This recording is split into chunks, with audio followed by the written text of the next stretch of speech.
There was once a kind of knowledge so dangerous that ancient rulers hid it, guarded it, and may have let it die rather than risk it spreading further. It could melt stone, arm empires, burn fleets, and turn human ingenuity into something terrifying. And when pieces of it vanished, they left behind ruins, ash.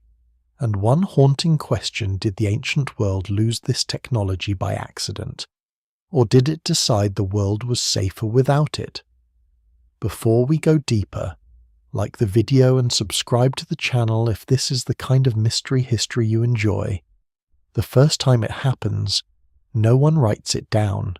There is no tablet, no inscription, no careful record carved into stone.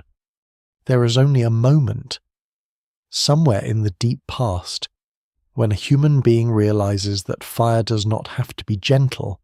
It can be shaped, intensified, fed, and directed into something far more dangerous than warmth or light. A controlled flame becomes a force that can split stone, harden metal, and destroy entire settlements. And once that realization settles into human thought, it never fully leaves. Long before cities rise, before kings claim power or empires stretch across continents, small communities already understand that some knowledge carries a cost. Fire cooks food and keeps predators away, but it also spreads beyond control, consuming forests, suffocating the air, turning fertile land into ash. Early humans live with this duality every day. They do not think of it as technology in the modern sense, but they know instinctively that certain skills are not to be handled lightly. Archaeological traces suggest that controlled fire use dates back hundreds of thousands of years, perhaps even longer. Hearths appear in ancient caves, charred bones tell of cooked meals, and soot-darkened ceilings preserve the memory of countless nights spent near flickering flames. Yet even in these early traces, there is a subtle shift over time. Fires grow hotter. They are no longer just maintained, they are manipulated. Fuels are selected. Airflow is controlled. Primitive structures begin to guide the burn. What survives in the record suggests that this shift is not accidental. It reflects a growing understanding that fire can be engineered. At some point, people begin to enclose flames, building early kilns and pits that trap heat more efficiently than open fires ever could. Temperatures rise, clay hardens into pottery, stone changes color, structure, and strength. The environment itself becomes something that can be altered through deliberate, repeatable processes. This is no longer just survival, it is transformation. And with transformation comes risk. A fire that burns hotter is harder to control. A kiln that reaches higher temperatures can crack, explode, or collapse. Toxic fumes emerge from certain materials when heated. Charcoal production consumes vast amounts of wood, quietly reshaping entire landscapes. These consequences are not always immediate, and they're not always understood in full, but they are felt.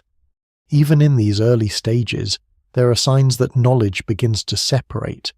Not everyone knows how to build the hottest fire. Not everyone understands which materials can withstand it.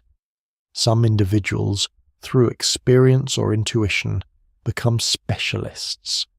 They are the ones who tend the kilns, who experiment with new fuels, who push the limits of what heat can do. And already, a pattern begins to emerge that will repeat across thousands of years. The people who control the most powerful techniques also carry the greatest danger. Before we go deeper, take a moment to like the video and subscribe if this is the kind of history and mystery you enjoy, because what begins as simple control over fire slowly evolves into something far more complex. Something that ancient societies will eventually recognize as both a gift and a threat. As human groups grow larger and more organized, their relationship with fire changes again. It is no longer just a tool of survival or craft, it becomes a foundation for entire systems. Food production, tool-making, construction, even early forms of medicine all depend on controlled heat. Fire is everywhere, embedded in daily life so deeply that it becomes almost invisible. Yet the danger does not disappear, it multiplies. A single uncontrolled blaze in a dense settlement can erase years of labour in hours. Entire villages can vanish in a night. The archaeological record preserves these moments in layers of ash and collapsed structures, silent reminders that even early communities live on the edge of destruction. They build, they adapt, they rebuild, but the risk never fully leaves. At the same time, fire begins to unlock something entirely new, the ability to alter matter itself in ways that cannot be easily reversed. When certain stones are heated, they change. When specific ores are exposed to intense temperatures, they yield metals hidden within. These processes are not obvious. They require experimentation, patience, and a willingness to push beyond safe limits. And once discovered, they cannot be undone. Scholars still debate exactly how early humans first learned to extract metal from ore. The evidence remains incomplete, scattered across sites separated by vast distances and time periods. But what is clear is that this knowledge spreads unevenly. It does not appear everywhere at once. It moves along networks of contact, trade, and migration, carried by individuals who understand its value. And perhaps, even then, its danger. Because metal is different from anything that comes before. It is not simply found.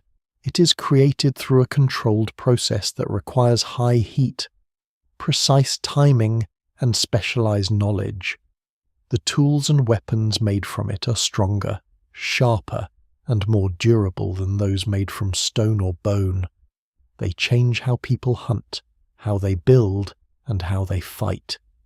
With metal, the scale of human impact begins to expand. Forests are cut down not just for shelter or fuel, but to feed furnaces. Mining begins to scar landscapes as people dig deeper into the earth in search of ore. Entire communities reorganize around production, with some individuals specializing in extraction, others in smelting, and still others in shaping the final products. This is the beginning of something that looks unmistakably like technology in the modern sense, a system of knowledge, labor, and resources organized around transformation. And yet, it is also the beginning of something more troubling. Because the more powerful the process becomes, the less forgiving it is. Mistakes are costly. A poorly constructed furnace can collapse under extreme heat. Toxic gases released during smelting can sicken or kill those who breathe them. Fires used in metalworking burn hotter and longer than ordinary flames, increasing the risk of catastrophic accidents. There is no manual, no standardized method, no widespread understanding of the underlying chemistry. There are only trial, error, and experience often paid for in injury or loss. What survives in the record suggests that ancient communities are aware of this danger, even if they do not fully understand it. There are hints of ritual surrounding certain processes, as if the act of working with fire and metal carries a significance beyond the practical. Some sites show evidence of restricted access, areas set apart from everyday life, where specialized activities take place. It is as though early societies instinctively recognize that this kind of knowledge should not be entirely open, and this instinct will only grow stronger as technology advances, because once fire is no longer just a tool but a means of unlocking hidden properties of the world, it becomes something else entirely, a gateway to forces that are difficult to control, difficult to predict, and impossible to ignore. The ancient world does not yet have the language to describe this transformation. There are no terms for chemistry, no formal understanding of thermodynamics, no written theories explaining how heat interacts with matter. But the effects are undeniable. Things change when fire is applied in new ways. Materials behave differently, tools become more effective, weapons become more lethal. Entire systems of production begin to depend on processes that few people fully understand. And in the background of all of this, there is a growing awareness, quiet, unspoken, but persistent, that some discoveries, once made, cannot be safely shared with everyone. This is where the story truly begins, not with a single invention, but with the realization that echoes across generations that the same force which allows humans to shape their world can also, if pushed too far, unmake it. And somewhere, long before written history captures it, there may have been a moment when a community looked at what they had created, at the heat, the transformation, the power, and decided, consciously or not, that certain paths were too dangerous to follow any further. Whether that decision was ever clearly made, or simply emerged through fear, accident, and loss, is something scholars still debate. The evidence remains fragmentary, buried in layers of ash, scattered tools, and silent ruins. But the pattern is there. Fire gives, fire takes. And from the very beginning, humanity walks a narrow line between mastery and destruction, never fully certain which side it stands on. Once people learn that heat can change the hidden nature of matter, the world begins to divide into a before and an after. Before, stone is shaped by fracture, wood by carving, bone by scraping and polish. The limits are visible and familiar. After, a different kind of craft appears, one that asks not what a material is, but what it might become if forced through flame. That is the beginning of metallurgy, and with it comes one of the oldest and most consequential escalations in human history. Copper comes first in many regions, though not all at once and not in a single neat line. Small ornaments and hammered native copper appear before true smelting becomes common, because occasionally metal is found in nearly pure form and can be worked without the mystery of the furnace. But native copper is rare, and hammered copper is soft. It bends, deforms, and fails under stress. Its value at first lies partly in appearance, in strangeness, in the glow of a material that looks like stone yet behaves like something alive under the hammer. Then someone discovers that copper can be extracted from ore with sustained heat, and a threshold is crossed. Metal is no longer a gift found in nature.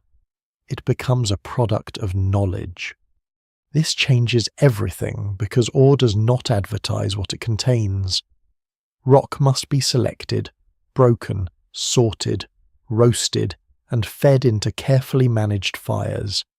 Temperatures have to rise far beyond what an ordinary cooking hearth can provide. Bellows or blowpipes must drive oxygen into the flame. Furnace walls must survive repeated thermal stress. Slag must be separated from useful metal. Even at this early stage, the process is demanding enough that success cannot depend on luck alone. What survives in the record suggests repeated experimentation, local traditions of practice, and a growing body of embodied skill carried in the hands and memory of specialists. Then bronze appears, and the pace of change accelerates. Copper on its own is useful, but when alloyed with tin or, in some cases, arsenic, it becomes harder, more durable, and far more effective for tools and weapons. The brilliance of bronze is not merely that it exists, but that it requires a chain of knowledge longer than almost any earlier craft tradition. Copper and tin are rarely found together in the same place. Their combination implies trade, movement, planning, and communication across distance. Behind every bronze blade or axe lies a hidden geography of mines, caravans, workshops, fuel sources, and skilled labour. A simple object contains an entire system. That system is powerful, but it is also fragile. Tin is scarce in many parts of the ancient world. Supply lines are vulnerable. Fuel demands are enormous. Charcoal does not make itself, and furnaces do not feed themselves.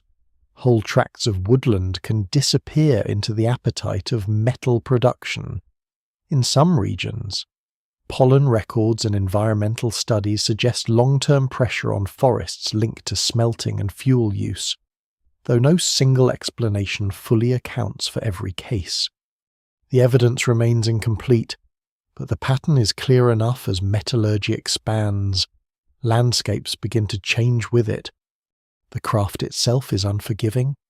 Smelting is dirty, dangerous work. Furnaces roar with concentrated heat. Sparks spit from openings in the clay structure. Ore dust fills the air. Lead, arsenic, and other toxic substances may be released during processing depending on the materials used, and ancient workers have no chemical vocabulary for what they inhale. They only know that some tasks make people sick, that certain workshops are places of exhaustion, burns, and shortened lives. In the case of arsenical copper especially, scholars still debate how fully ancient metal workers understood the health effects, but the process could produce fumes dangerous enough to matter even when the underlying causes remained invisible. That invisibility is part of what makes the technology so unsettling. Metalworking seems almost magical to those outside it. Dull stone enters the furnace. Glowing liquid or workable bloom emerges. Refuse separates from value. Rock turns into blade. The transformation is so dramatic that in many societies smiths, founders, and furnace workers occupy an ambiguous place. They are useful, sometimes prestigious, sometimes feared, sometimes associated with ritual or special status. This does not mean ancient people were irrational. It means the process itself is extraordinary. When a craft combines secrecy, danger, noise, heat, and transformation, it tends to acquire an aura larger than ordinary labour. Bronze Age societies build more and more on top of this unstable brilliance. Better tools mean more wood can be cut, more stone can be dressed, more fields can be cleared. Better weapons mean larger armies, stronger elites, and new forms of political control. Better fittings mean stronger chariots, more efficient ships, more ambitious architecture.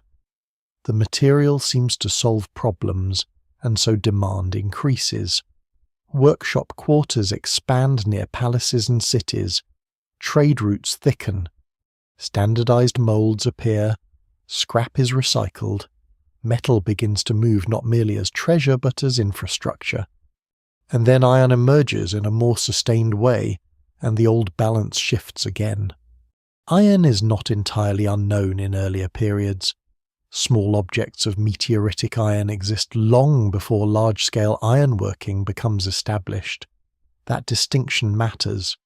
Meteoritic iron falls from the sky already metallic, rare and difficult, often treated as exceptional. Smelted iron is something else. It must be wrestled out of ore through laborious processes at high temperatures, usually yielding a spongy bloom full of impurities that requires repeated hammering to consolidate. It is not easier than bronze. In many ways it is harder, at least at first. The furnaces, the temperatures, the control of carbon, the cycles of heating and forging, none of this is simple. Early iron is often inconsistent. Some pieces are excellent, others are brittle or poor. The evidence remains uneven across regions, and scholars still debate the precise pace and mechanisms of the transition. But once iron working takes hold, it becomes transformative in ways bronze never quite could be. Part of the reason is scale. Iron ores are far more common than tin. A society that masters iron is no longer tied to the same narrow supply constraints that shaped the bronze world. The bottleneck shifts from rare alloy inputs to labour, fuel, and knowledge. This matters enormously. It means more people can eventually have metal tools. It means armies can be equipped more widely.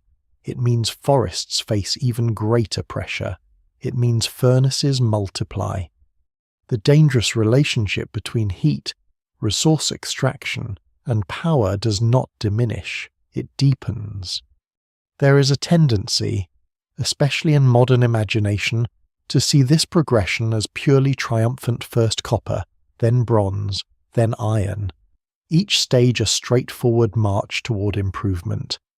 The archaeological reality is more complicated. Bronze remains superior for certain uses for a long time. Ironworking develops unevenly. Some regions adopt it early, others late, others in hybrid patterns. What matters for this story is not a tidy ladder of progress, but the growing realization that mastery of heat and metal allows human beings to reshape both matter and society at scales previously impossible. The furnace becomes a kind of engine before engines exist. It concentrates energy, draws in labour, and produces material advantage.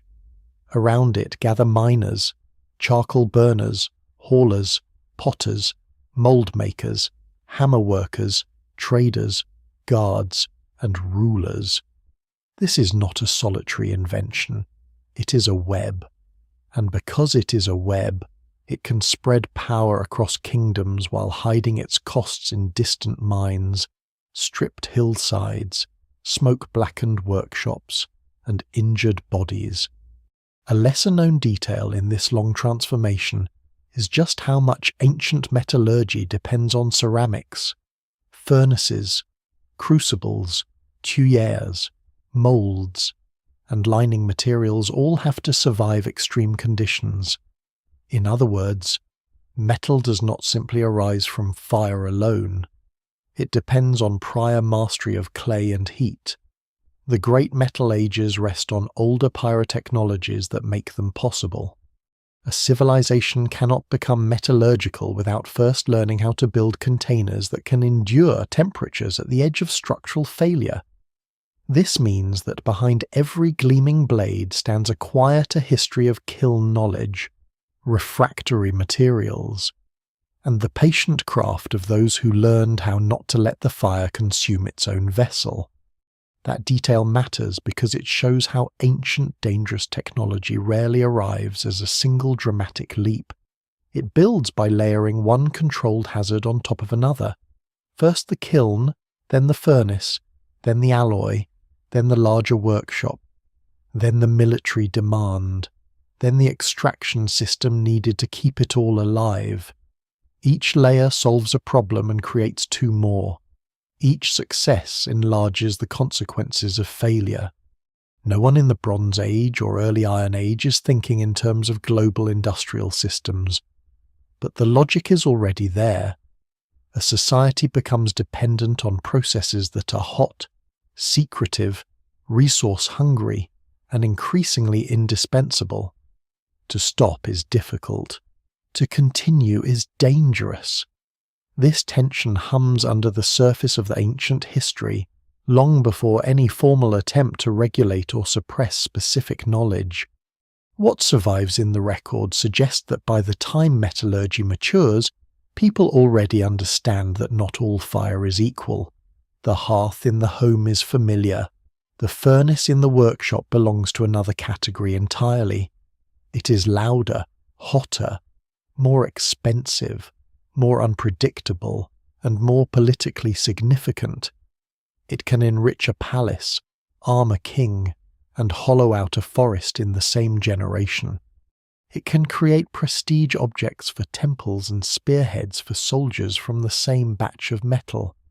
It is productive, but it is never innocent.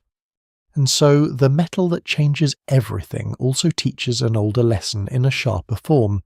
Once human beings can build devices and systems that intensify natural forces beyond ordinary experience, knowledge itself starts to sort into levels of access and risk. The person who can keep a furnace alive through the night is not just a craft worker anymore. He is part of a threshold between common life and controlled danger. The society that depends on him begins, whether it admits it or not, to revolve around things that few can do and many cannot afford to lose. That is when dangerous technology stops being a possibility and becomes a permanent condition. Fire is no longer only a servant. In the furnace glow of the ancient world, it becomes a partner and sometimes a master, asking for timber, or labour, air, secrecy, and sacrifice in exchange for strength. By the time metalworking reaches the scale of kingdoms, dangerous knowledge is no longer something that can remain loose in the world. It has to be organised, not simply taught, but contained. A village can survive with broadly shared skills in pottery, weaving, farming, and house building, a palace economy, an armed state, or a temple-centered city cannot afford to let every transformative craft circulate freely. The hotter the furnace, the rarer the alloy, the more decisive the weapon, the more valuable secrecy becomes. This is where the workshop changes its meaning. It is still a place of labour, smoke, and repeated technique, but it is also becoming an institution. In some societies it sits close to the palace complex, in others near temple precincts, in others inside districts where particular crafts cluster under elite supervision. The archaeological record from parts of the ancient Near East, the Eastern Mediterranean, Egypt, Anatolia, China, and beyond shows repeated signs of specialized production attached to centers of power. Not every workshop is a state workshop, and scholars still debate the balance between independent artisans and centralized control in many regions. But what survives in the record suggests that the most strategically important crafts are often watched, taxed, patronized, or monopolized. That makes sense. A king can tax grain, but grain alone does not win sieges or impress rivals. The ability to produce standardized weapons, ritual objects, tools, armor fittings, chariot parts, and prestige gifts gives rulers a material advantage that cannot be separated from political authority. A blade is not just a blade. It is a statement about mines, roads, labor discipline, workshop skill, and command over fuel. The person who controls production controls more than objects. He controls the conditions under which a state can project force. And so the dangerous craft begins to retreat behind walls. Some of that retreat is physical, workshops handling high heat, noxious fumes, or valuable materials are often placed apart from ordinary domestic space. Though the exact reasons vary from site to site, fire hazard matters, so does smell, so does control over theft. But separation also has a social effect. It marks the craft as different. Certain areas become known as places where special things happen, places entered by workers, overseers, and those with permission. The process gains both practicality and mystique. Some of the retreat is intellectual. Technical knowledge in the ancient world is often transmitted through apprenticeship, family lines, hereditary professions, guild-like communities, or restricted institutional channels. There is no printed manual that can spread a full craft tradition across a continent in a generation. Knowledge travels through bodies, through gesture, timing, memory, correction, routine. A master shows an apprentice how hot is hot enough by colour, not by thermometer. He teaches the sound of the bellows, the smell of an overheated crucible, the feel of properly worked metal beneath the hammer. This kind of knowledge is powerful precisely because it is difficult to copy from a distance. That difficulty protects the craft, but it also traps it. A skill held in the minds and muscles of a small number of people is always vulnerable to interruption. If a workshop burns, if a city falls, if a lineage ends, if patronage collapses, whole technical traditions can narrow or disappear. Yet in periods of stability, that same narrowness creates prestige. The fewer who know, the more valuable the knowledge becomes. Ancient texts, where they survive, occasionally hint at this world of guarded technique. Recipes are sometimes incomplete. Lists of materials appear without full instructions. Temple and palace records track deliveries of ore, fuel, and finished goods, but rarely explain every step between them. This frustrates modern readers, but it is revealing in its own way. The administrative mind wants inventory and accountability, not always disclosure. A record can document control without surrendering the process itself. In some places, craftsmen acquire a social identity almost impossible to separate from power and danger. Smiths and founders can be respected, feared, privileged, or marginal, depending on the culture and period. No single explanation fully accounts for this variety. Some are attached to courts. Some move between communities. Some hold high status because their work is indispensable. Others remain socially ambiguous because they transform matter through loud, dirty, hazardous labour that does not fit neatly into ordinary categories. The same person may be valued for his skill and distrusted for how he acquires it. That ambiguity deepens when ritual enters the picture. Across the ancient world, technical work and ritual practice often sit closer together than modern categories would suggest. A furnace may be blessed, a workshop may be purified, certain days may be favoured or avoided, specific gestures, offerings, or restrictions may surround the handling of materials. It would be too simple to treat this as superstition draped over practical work. In many cases, ritual is a form of social control, a way of marking danger, regulating access, and embedding specialized labor within a larger moral order. When a craft can arm soldiers, enrich elites, and poison workers, societies rarely leave it entirely naked and procedural. They surround it with meaning. Meaning is one way to manage fear. The fear is not always dramatic. It is often quiet and practical. Valuable metal can be stolen. Furnace conditions can be ruined by careless hands. Incorrect proportions can waste scarce resources. A failed batch can bring punishment if the work is done under royal oversight. Apprenticeship, secrecy, taboo, and restricted access all help protect against these risks. Over time, they produce a world in which the most transformative knowledge is also the least public. There is a lesser-known but revealing pattern in several ancient societies. Craft specialization often overlaps with dependency. Skilled workers may not be entirely free. They can be bound to temple institutions, attached to palace economies, corvée systems, military workshops, or elite households. The very value of their expertise makes them easier to supervise and harder to release. A dangerous craft is not only controlled by limiting who learns it, it is also controlled by limiting where its practitioners can go, who can claim their labour, and what they are permitted to produce. In that sense, ancient technology begins to resemble a guarded fire kept in a stone chamber. Those in power want its benefits, but they do not want it wandering through the world. This guarded quality becomes even more important as techniques grow more complex. Alloying is not obvious.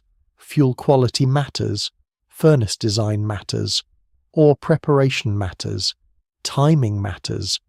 If all of this is widely and carelessly reproduced, quality drops, danger rises, and monopoly weakens.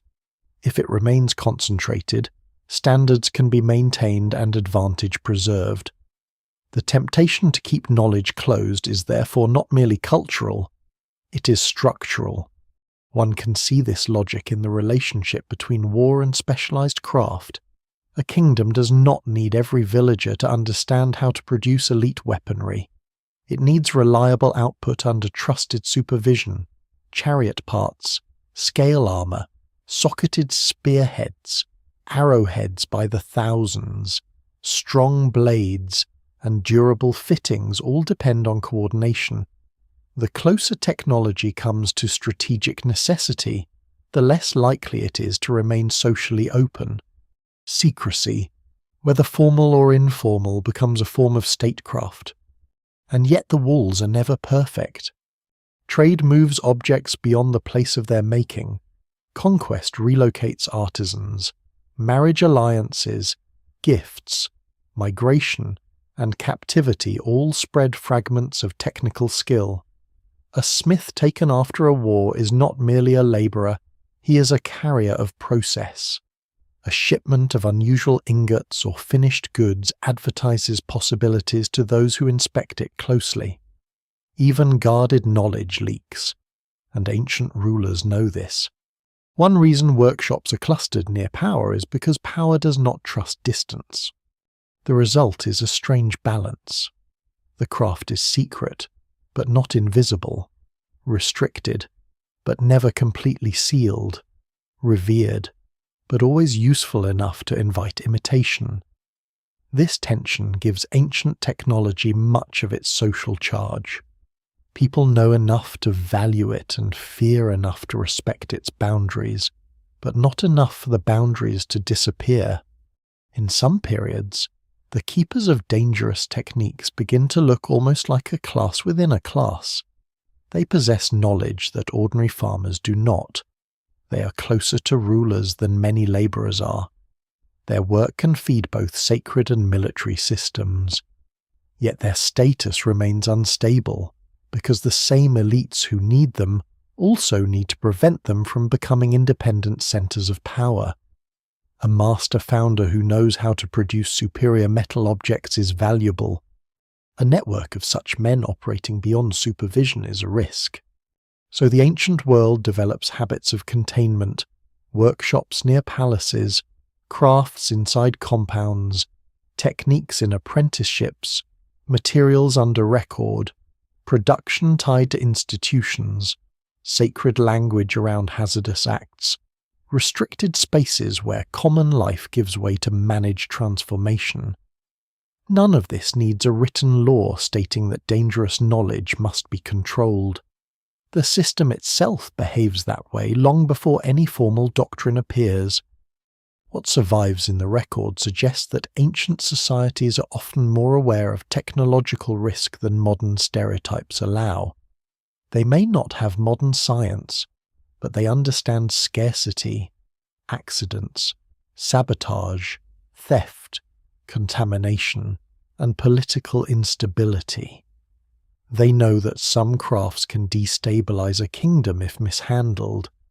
They know that certain specialists are too important to lose and too dangerous to leave unsupervised. They know that once a process tied to fire, metal, and military force becomes central to power, it cannot be treated like ordinary household skill. This is the deeper story behind the closed workshop door. Inside, one sees furnaces, tools, crucibles, moulds, slag heaps, ingots, and exhausted workers. But behind all of that stands something more significant: the ancient recognition that technical knowledge changes the balance of society, and that the most transformative kinds must be watched carefully, or they will slip beyond control. The dangerous technology has not yet reached its most terrifying form. That will come later, when incendiaries, siegecraft, and engineered destruction make the problem impossible to ignore. For now, the world is still learning a subtler lesson. It is discovering that every breakthrough in controlled heat creates a new boundary around who may know, who may handle, and who may decide how far the process is allowed to go. The workshop, in other words, is no longer simply where things are made. It is where power is hidden in plain sight. Once dangerous knowledge is tied to kingship, tribute, and organized labor, invention stops being a local curiosity and becomes part of imperial ambition. A furnace in a village can alter the life of a craft community. A network of furnaces stretched across a kingdom can alter the fate of continents. This is where ancient technology grows large enough to stop feeling merely ingenious and start feeling ominous. Empires do not expand on courage alone. They expand through logistics, materials, and the repeated application of force at scale. Roads have to be cut, bridges assembled, river crossings secured, siege equipment built, grain stored, animals harnessed, and weapons produced in quantities far beyond what a household workshop could ever sustain. The old pyrotechnology's kilns, furnaces, metalworking shops, charcoal pits now sit inside a much wider machine. They do not simply produce objects, they produce capacity. Capacity is one of the least dramatic words in history, and one of the most important. It means the ability to do the same thing again and again, in multiple places, with predictable results. Ancient states that master capacity can arm thousands, provision campaigns, repair losses, and project authority deep into hostile terrain. What survives in the record suggests that many of the great powers of the Bronze and Iron Ages are defined not just by military brilliance or charismatic rulers, but by how effectively they turn craft knowledge into systems. That system reaches far beyond the battlefield. Mines become strategic assets, forests become fuel reserves. River transport becomes a lifeline for ore, timber, stone, and finished goods. Labour is pulled into corvée obligations, tribute networks, or directly supervise state production. In some regions, entire landscapes begin to bear the signature of extraction. Hills are cut open, valleys fill with slag, woodlands thin, watercourses are diverted or polluted. No single explanation fully accounts for every altered environment in the ancient world, but imperial scale consistently magnifies the costs of production. This magnification matters because it changes the moral texture of technology. A dangerous technique in a small setting can fail locally. Under imperial demand, the same technique becomes harder to stop, harder to question, and harder even to see clearly. The king sees weapons and revenue. The local overseer sees quotas. The charcoal burner sees another stand of trees marked for cutting. The miner sees deeper shafts and thinner air. The smith sees more orders and less margin for error. Each part of the machine experiences only a fragment, yet the combined effect is immense. The rise of chariot warfare offers an early glimpse of this logic. For a time in parts of the ancient Near East and Eastern Mediterranean, the chariot is not just a vehicle, but a prestige system built from wood, leather, bronze fittings, trained horses, specialized maintenance, and elite warriors. It requires roads or open terrain, skilled wheel construction, reliable metal parts, and steady access to resources. Its military value depends on technical precision. A cracked axle, inferior fitting, or poor balance can turn splendor into disaster. This means that behind the image of noble warfare sits an industrial chain, fragile and exacting, sustained by highly organized production. The same is true of fortification and siege. As cities grow wealthier and more politically significant, they surround themselves with walls, gates, towers, and defensive earthworks. Those walls do not merely provoke attack, they provoke invention. Once a city can no longer be taken quickly by rush or fire, rulers invest in technologies designed to break what stone and labor have made. Battering rams, scaling devices, siege towers, mining operations beneath walls, protective coverings, mechanical launches in later periods, all of these require materials, planning, and specialist knowledge. They are engineering answers to political resistance. And engineering answers tend to escalate. A wall becomes thicker, so the ram becomes heavier. The gate becomes stronger, so fire is applied in more concentrated ways. Defenders heighten towers. Attackers raise movable structures. Every solution generates a countermeasure. This arms race is not modern. It is ancient, and it grows naturally wherever technical ingenuity is yoked to organized coercion. Scholars still debate the precise chronology and spread of some siege technologies, because the evidence varies and written descriptions are uneven, but the larger pattern is unmistakable. As states enlarge, so does the sophistication of destruction. At the same time, imperial technology reshapes the everyday. Better metal tools mean more land can be cleared and cultivated, irrigation systems can be expanded, quarries can be worked harder, shipbuilding can grow more ambitious. Administrative control becomes more tangible through weights, measures, seals, storage systems, and standardized production. The empire is not held together only by fear, it is held together by repetitive material competence. That competence depends on crafts that remain dangerous, exhausting, and resource-intensive at their core. A lesser known but revealing detail is how often ancient imperial strength rests on mundane thermal control. Brick production for walls and storehouses, lime burning for plaster and mortar in some regions, ceramic containers for transport and storage, metallurgical workshops for tools and fittings all require sustained heat. The grand image of empire often centers on armies and monuments, but beneath both lies an ecology of fuel. Wood, charcoal, dung, brush, crop residue, whatever burns reliably becomes part of imperial infrastructure. This means the expansion of states can quietly intensify competition over forests and biomass long before any written complaint survives to describe it. The record from some ancient mining and smelting regions is especially stark.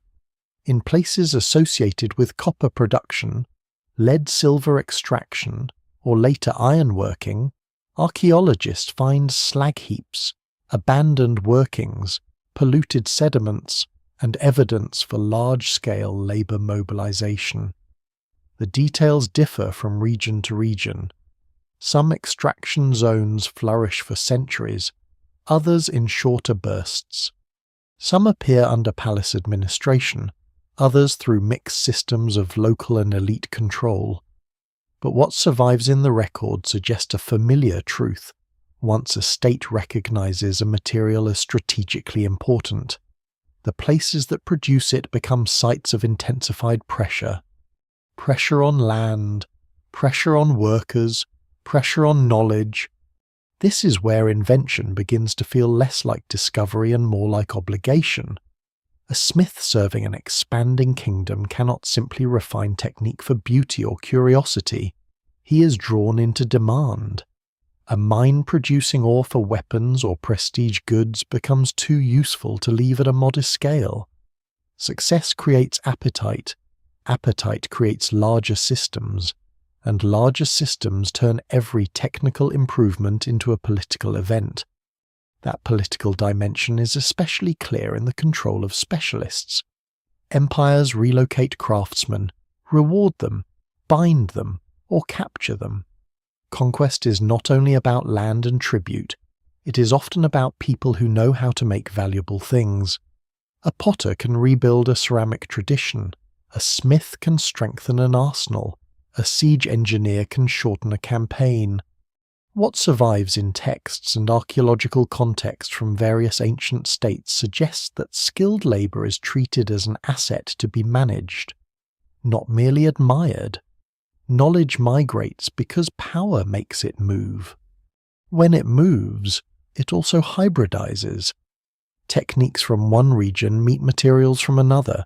Furnace designs adapt. Weapon styles blend. Manufacturing traditions merge or compete. This can produce remarkable innovation, but it also makes the dangerous core of technology harder to isolate. The empire becomes a circulation zone where useful ideas spread quickly, especially when they promise military or economic advantage. Guarded knowledge remains guarded, but empire gives it roads. And with roads come consequences that travel farther than any ruler intends. A forest stripped for fuel in one province can weaken local resilience for generations. A heavily worked mining district can leave toxic traces in soil and water. A floodplain redirected for imperial agriculture can enrich a center while degrading a margin. The people living inside these changes may not describe them as technological side effects in any modern sense, but they live among the results. The evidence remains incomplete, and local histories vary enormously. Yet what survives in landscape archaeology and environmental reconstruction suggests that ancient states alter nature more systematically than they are often given credit for. That alteration creates a deeper problem. The more empire depends on high-output technical systems, the harder it becomes to distinguish between useful innovation and dangerous overreach. A new furnace method that yields more metal looks like success. A more efficient quarrying system looks like success. Standardized weapon production looks like success. But each advance also deepens dependence on extraction, fuel, labor discipline, and secrecy. The empire becomes stronger and more brittle at the same time. This brittleness is easy to miss in periods of triumph. When storehouses are full and armies are winning, technological expansion feels justified by results. The hidden costs are dispersed too widely to challenge the center, yet they accumulate. They wait in exhausted workers, in scarred hillsides, in supply lines stretched too thin, in administrative systems that require constant throughput just to maintain themselves. Ancient empires often appear stable in retrospect because their monuments endure. Their production systems were rarely so serene. No single invention causes this transformation. It is the convergence that matters. Metallurgy, ceramics, transport, fortification, accounting, extraction, siegecraft, and organized labor all begin to lock together. The result is a world in which technology is no longer just one part of civilization.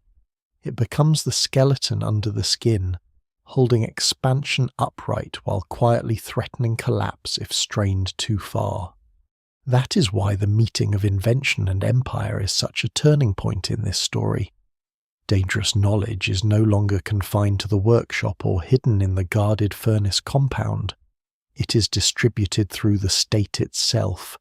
Every campaign, every tribute caravan, every new wall, every standardized blade carries the imprint of controlled fire and restricted skill.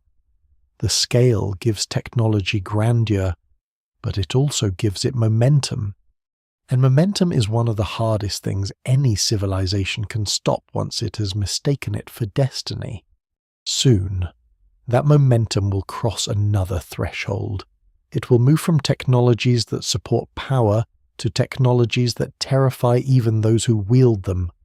Fire will cease to be merely the means of making stronger tools and become a weapon in its own right, shaped into devices and substances designed not just to build dominion, but to burn through it. There is a point in the history of violence when a weapon stops being an extension of the arm and becomes an assault on the senses themselves. The blade kills what it touches. The spear kills what it reaches. But fire, once turned deliberately against human bodies and built spaces, does something more disturbing. It spreads. It clings. It ignores courage. It enters through roofs, through doors, through panic. And when ancient societies begin to engineer that effect, the moral temperature of technology rises with the flame. Cities and armies learn early that ordinary fire is already a formidable weapon. A thatched settlement, a wooden gate, a grain store, a beached fleet, all can be ruined by a spark in the wrong place. Long before the most famous incendiary mixtures appear, attackers use torches, embers, flaming arrows, and bundles of combustibles to exploit the ordinary vulnerability of the built environment. But ordinary fire has limits. Wind can turn against it. Moisture can slow it. Stone can resist it. A hasty blaze may frighten defenders without breaking them. The next step, and the more unsettling one, is to make fire behave less like accident and more like strategy. That requires materials, containers, timing, and intent. Ancient war begins to borrow more openly from the workshop. Resin, pitch, oil, sulfur, bitumen, naphtha in certain regions, dried fibers, kindling compounds, and treated projectiles all become part of a broader search for controlled destruction. What survives in the record suggests that many cultures independently discovered ways to enhance the burning power of an attack, though the details vary enormously. Scholars still debate the exact composition of many ancient incendiaries because written descriptions are often vague. Later authors exaggerate, and surviving residues are rare. Yet there is little doubt that by the first millennium BCE and well beyond, armies around the Mediterranean, Near East, and Asia are experimenting with fire as a designed weapon, not a mere opportunity. Siege warfare is one of the clearest laboratories for this transformation. Thick walls and defended gates force attackers into prolonged confrontation. A city that cannot be starved quickly may still be burned, undermined, smoked out, or terrorized into failure. Wooden towers and gatehouses are especially vulnerable. So are stored supplies, roof structures, and packed urban districts where one blaze can create its own weather of confusion. Defenders, of course, respond in kind. They throw burning materials downward, attempt to ignite siege engines, and devise coverings and countermeasures to resist flame. Fire becomes reciprocal. Once engineered destruction enters the battlefield, no side can afford to ignore it. There is something especially unnerving about this stage of ancient warfare because it reveals how quickly practical intelligence adjusts to cruelty. A substance that waterproofs a vessel or seals a structure can also serve as fuel. A ceramic vessel designed to store oil can be filled with combustibles and hurled against timber. A workshop that knows how to concentrate heat knows, by the same logic, how to preserve embers, transport ignition, and intensify burn time. No separate civilization of evil is required. The tools of escalation arise naturally from the crafts already valued by ordinary society. A lesser-known detail is how often ancient incendiary warfare depends on packaging as much as chemistry. Clay pots, tubes, sacks, bundled reeds, coated darts, and specially prepared projectiles matter, because a dangerous substance is only useful if it reaches the right place in the right condition. A burning mixture spilled too early is a hazard to its own side. A pot shattered at the wrong moment is wasted. Fire must be delivered. This is an engineering problem, and ancient armies solve it with surprising ingenuity. Simple containers become force multipliers. Ordinary pottery becomes a weapon platform. The record of Assyrian warfare offers some of the strongest early visual evidence for this mentality. Reliefs show besiegers and defenders engaged in highly organized contests of engineering, with siege towers, sappers, shields, archers, and what appear to be efforts to ignite or resist ignition. The Assyrians are not unique in using fire, but they are among the clearest examples of a state that systematizes terror, logistics, and mechanical assault together. Their campaigns show what happens when invention meets administrative ruthlessness. Fire is not random destruction. It is a calculated tool embedded in larger operational planning. Greek and later Hellenistic warfare adds another layer. By this period, military technology includes more elaborate catapults, torsion engines, fortified naval combat, and increasingly technical siegecraft. With this comes renewed attention to combustible materials and defensive countermeasures. Ancient military writers discuss methods for protecting wood from fire, attacking structures with burning compounds, and dealing with smoke and ignition during siege. The evidence remains patchy, and some surviving accounts are coloured by later copying or embellishment. But what survives in the record suggests that fire is now treated as a technical branch of warfare, with recipes, procedures, and specialist knowledge attached to its use. Naval combat makes the danger even more intimate. On land, fire can be escaped if the line breaks or the gate fails. At sea, flame is a trapped catastrophe. Ships are built largely of wood, sealed with pitch, rigged with rope, and crowded with men who have nowhere to run. A well-placed incendiary attack can turn a warship into a floating furnace in minutes. This is one reason fire at sea acquires such a lasting place in historical memory. It amplifies helplessness. Water, which ought to save, surrounds the victims and often cannot help them in time. If burning liquids spread across surfaces or cling to hulls and decking, the psychological effect is as important as the physical one. This is where one begins to see the first machines of fear in a more precise sense. Fear has always existed in battle, but engineered fear is something different. It is built into the weapon's operation. Incendiary attacks do not simply wound. They disorder formations, break discipline, blind defenders with smoke, force men out of protected positions, and turn carefully built structures into liabilities. Fire weaponry acts on nerves and planning at once. A commander facing superior walls may not need to demolish them completely if he can make the defenders feel that nothing behind those walls is safe. The evidence remains incomplete, and no single explanation fully accounts for the spread of incendiary warfare across all ancient cultures, because the materials available in one region differ from another. Bitumen is abundant in some places, scarce in others. Sulfur access varies. Oils, resins, and petroleum seep products are geographically uneven. This matters. Dangerous technology is always local before it becomes famous. The terrifying weapon that defines one frontier may be impossible elsewhere. That is one reason the historical record contains clusters of innovation, rather than a single universal recipe.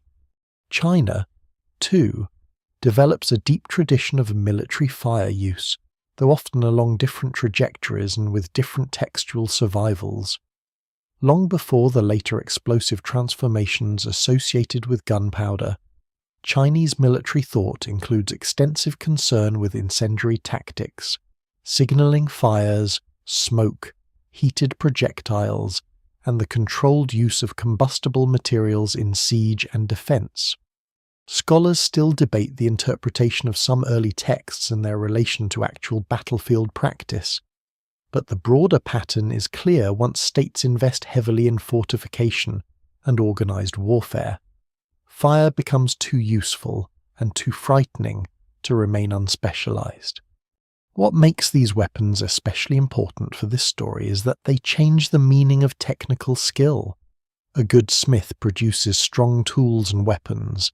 A good engineer can breach walls or defend them. But a specialist in incendiaries operates at a threshold where production and annihilation almost merge. The same mind that understands viscosity, burn rate, containment, and ignition has crossed into a domain where craft knowledge is not merely serving war, but altering its emotional structure. The battlefield becomes a place where matter itself seems to revolt against the human body. Ancient observers are not blind to this.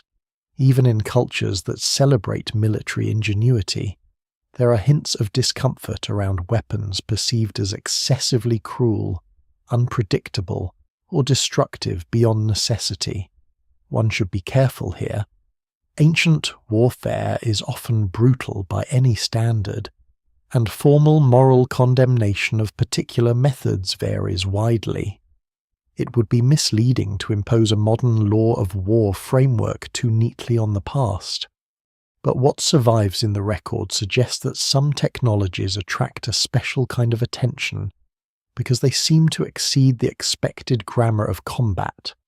Burning compounds, suffocating fumes, and devices designed to spread indiscriminate terror are remembered differently from ordinary arms. That difference matters because it marks the beginning of a larger anxiety. Once fire can be prepared, transported, launched, and made to adhere or intensify on impact, invention no longer merely supports force. It begins to feel uncontrollable even in skilled hands.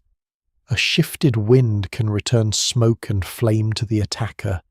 A storage accident can destroy a camp before battle begins. A mishandled mixture can burn through its container. The very properties that make incendiaries effective make them treacherous to keep. And yet armies keep them because fear works. This is the ancient bargain at its most chilling. A technology becomes valuable not because it is stable or humane, but because it can break resistance in ways simpler weapons cannot. Every society that takes this path faces the same temptation. If a material can stick to wood, overwhelm water, terrify crews, or clear defenders from a wall, then its danger becomes an argument for its use rather than against it. The more frightening the effect, the stronger the strategic appeal. Soon, this logic will converge into something even more infamous, the search for a recipe so effective that later generations will describe it almost as sorcery. A fire that behaves wrongly, a fire that seems to hate the ordinary rules of the world. When that happens, the ancient fear of dangerous technology will no longer be implicit. It will blaze into full view. By the time ancient warfare begins searching not just for flame but for a formula, the line between chemistry and myth grows thin. Somewhere in the long history of military experimentation, ordinary combustibles stop being enough. Pitch burns, oil burns, resin burns, sulfur sharpens the violence of the blaze. But commanders and artificers want something more reliable, more adhesive, more difficult to extinguish, more terrifying on impact. They want a fire that does not simply happen. They want one that behaves like a weapon even after it lands. This is the point at which the recipe becomes more feared than the device that delivers it. The most famous example, of course, is what later generations call Greek fire, the Byzantine incendiary whose reputation burns far beyond the evidence that survives.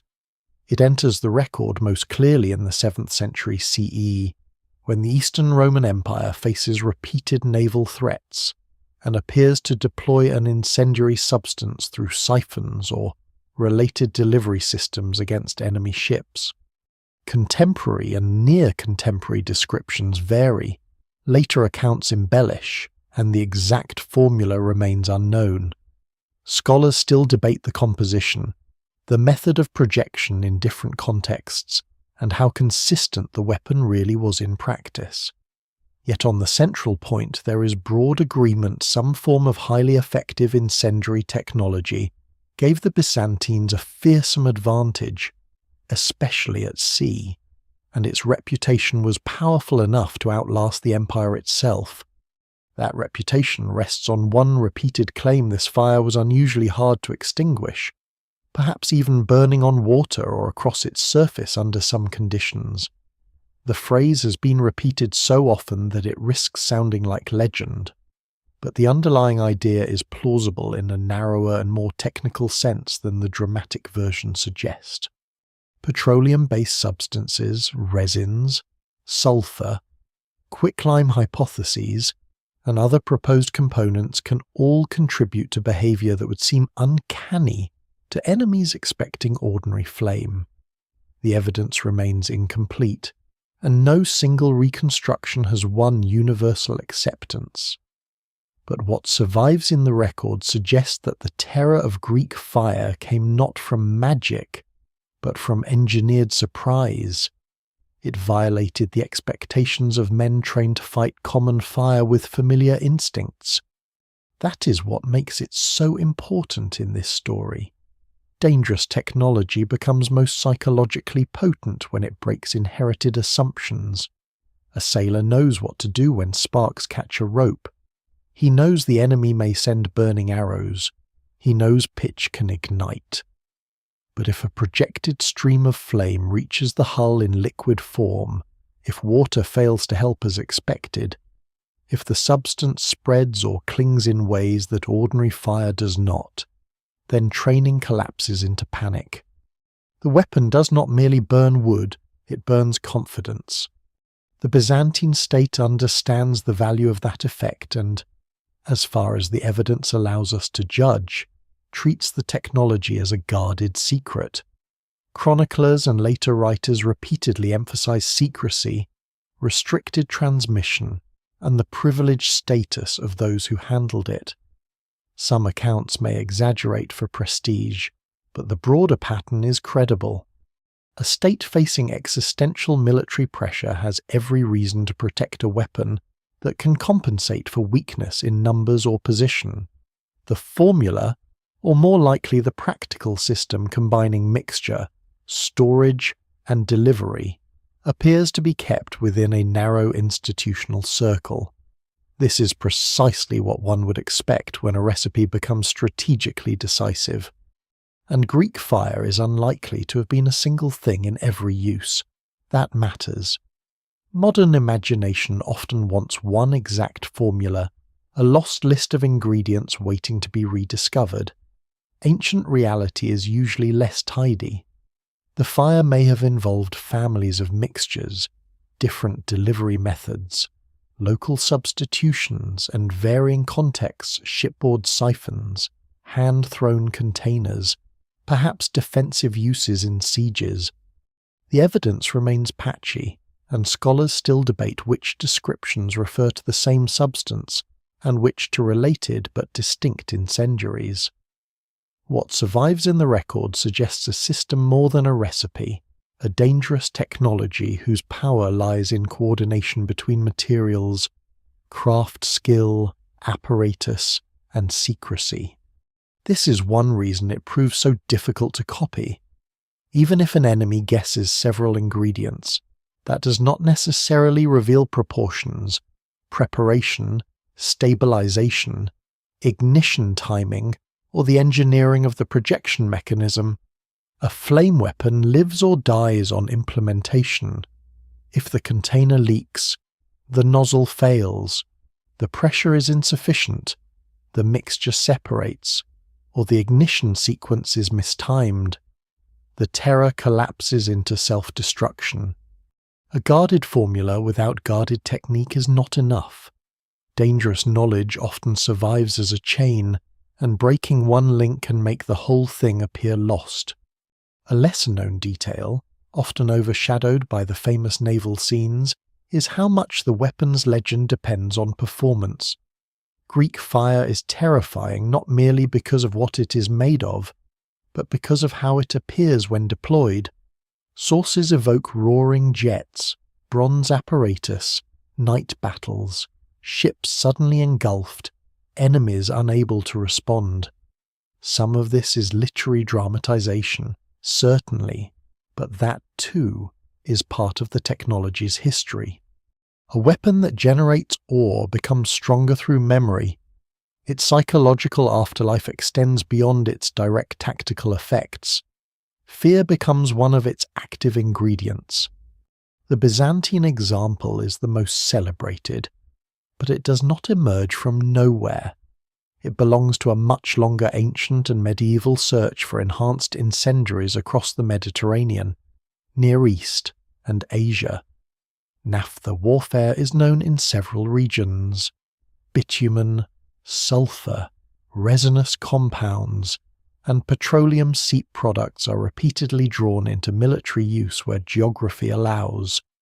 Arabic and Persian military traditions preserve knowledge of combustible substances and their handling in ways that make clear this was not a single civilizational miracle, but a shared frontier of dangerous craft. What differs is not the basic human impulse to intensify fire, but the degree to which specific states manage to systematize, monopolize, and mythologize a particular version of it. And whenever that systematization occurs, the same unsettling truth appears: the recipe cannot be allowed to circulate freely. This is where technical secrecy becomes almost absolute. A sword can be captured and copied, a catapult can be observed and reconstructed, but an incendiary mixture of strategic value invites stronger containment because its horror exceeds its size. A small vessel can destroy a large ship. A hidden store can ignite an entire harbour. A few trained operators can produce chaos far beyond their number. The technology is compact, asymmetric, and psychologically overwhelming. States that possess it are unlikely to discuss it clearly, and states that face it may not understand it well enough to describe it accurately. The historian is left with fragments, evasions, and terrified testimony. That testimony tells its own story. Even when the technical details blur, the emotional pattern is consistent. Enemies report confusion, helplessness, an inability to fight the fire in expected ways. Defenders remember salvation arriving through specialized knowledge. Later writers remember divine favor, national genius, or secret wisdom from vanished masters. All these interpretations gather around a simple fact: the weapon works well enough, at least sometimes, to feel disproportionate. It seems to come from beyond ordinary war. That is always when dangerous technology begins to slide toward the sacred or the forbidden in human memory. One should be careful not to romanticize this. Greek fire and similar incendiaries are not supernatural marvels. They're products of material science without modern theory, of artisans and engineers working by experience, adaptation, and guarded practice. Their creators are not magicians. They are specialists standing at the edge of catastrophe, building a weapon designed to make catastrophe selective. Yet the very practicality of that achievement is what makes it so chilling. Human beings do not stumble into these formulas by accident. They pursue them because ordinary violence stops being enough. Scholars still debate how much of the unstoppable reputation belongs to actual battlefield performance, and how much to later storytelling. That caution matters. No fire is truly invincible, no weapon universally decisive, no source fully transparent. The evidence remains incomplete, and some descriptions are almost certainly exaggerated. But exaggeration itself can be evidence of impact. Technologies that fail quietly do not become legends. Something about these incendiaries, and Greek fire above all, forces witnesses and descendants to describe them as if nature itself has been bent. That bent quality is what ancient states are really trying to buy. Not simply heat, but altered expectation. A fire that can be anticipated is dangerous. A fire that seems to violate the order of things is destabilizing. It does not just burn ships or towers. It undermines the confidence that war, however brutal, still obeys familiar rules. And once a civilization learns to manufacture that kind of fear, the technology begins to threaten its keepers too. Because a secret recipe is never only a secret, it is a dependency. It requires trained personnel, trusted transmission, protected storage, institutional discipline, and political continuity. Lose any of those, and the advantage may vanish. Worse, mishandle them, and the terror reserved for the enemy can turn inward. The warehouse burns. The ship ignites early. The operator misjudges the wind. The apparatus bursts. The weapon that seemed to promise control reveals the opposite truth, that some formulas are so dangerous precisely because they can never be fully mastered, only temporarily contained. That is the paradox at the center of the recipe no one can ignore. The more powerful the incendiary, the narrower the margin for safety. The more decisive the secret, the more vulnerable the state becomes to the loss of those few who know it, and the more completely a weapon depends on hidden technique, the more likely it is to leave behind only legend, fragments, and the uneasy suspicion that what was once possible may have been too dangerous to preserve. A dangerous invention is often imagined as a thing that harms only its victims. Ancient reality is rarely so clean. The same fire that engulfs an enemy hull must first be mixed, stored, transported, guarded, and launched by living hands. The same furnace that gives a kingdom its blades also gives its workers smoke-blackened lungs, scarred skin, failing joints, and a lifetime spent near heat intense enough to warp clay and crack stone. Once a society begins to depend on technologies of concentrated fire, the line between master and casualty begins to blur. This is one of the least glamorous truths in the history of invention. Powerful systems consume their keepers first. The metalworker, the miner, the charcoal burner, the potter who makes crucibles, the labourer who hauls ore, the sailor who stands too close to a siphon, the artisan who mixes an unstable compound in a sealed room. These people live nearest to the hidden cost of ancient technology. Their injuries rarely become famous. Kings leave inscriptions about victories, not about men who cough themselves into weakness after decades in smelting districts. Chronicles describe weapons in battle, not the damaged hands that assemble them.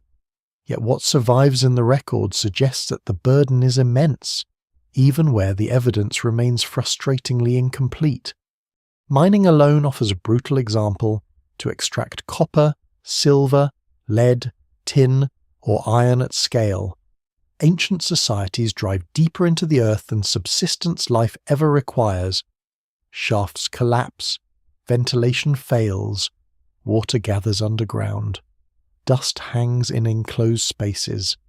The work is repetitive, exhausting, and often performed by people with little power to refuse it. In some periods and places this labour is free peasant obligation. In others it is coerced, enslaved, or debt-bound. In others organised through mixed systems that still leave workers highly exposed.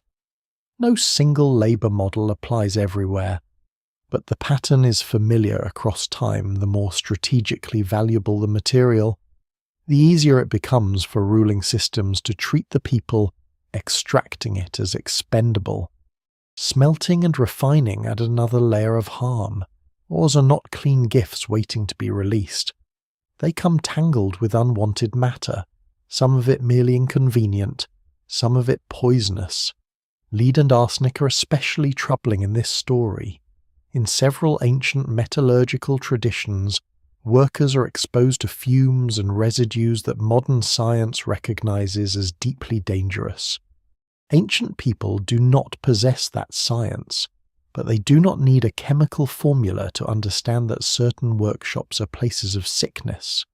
They can see tremors, weakness, shortened working lives, strange pains, and the dull ruin that settles over bodies used too long in the wrong environment.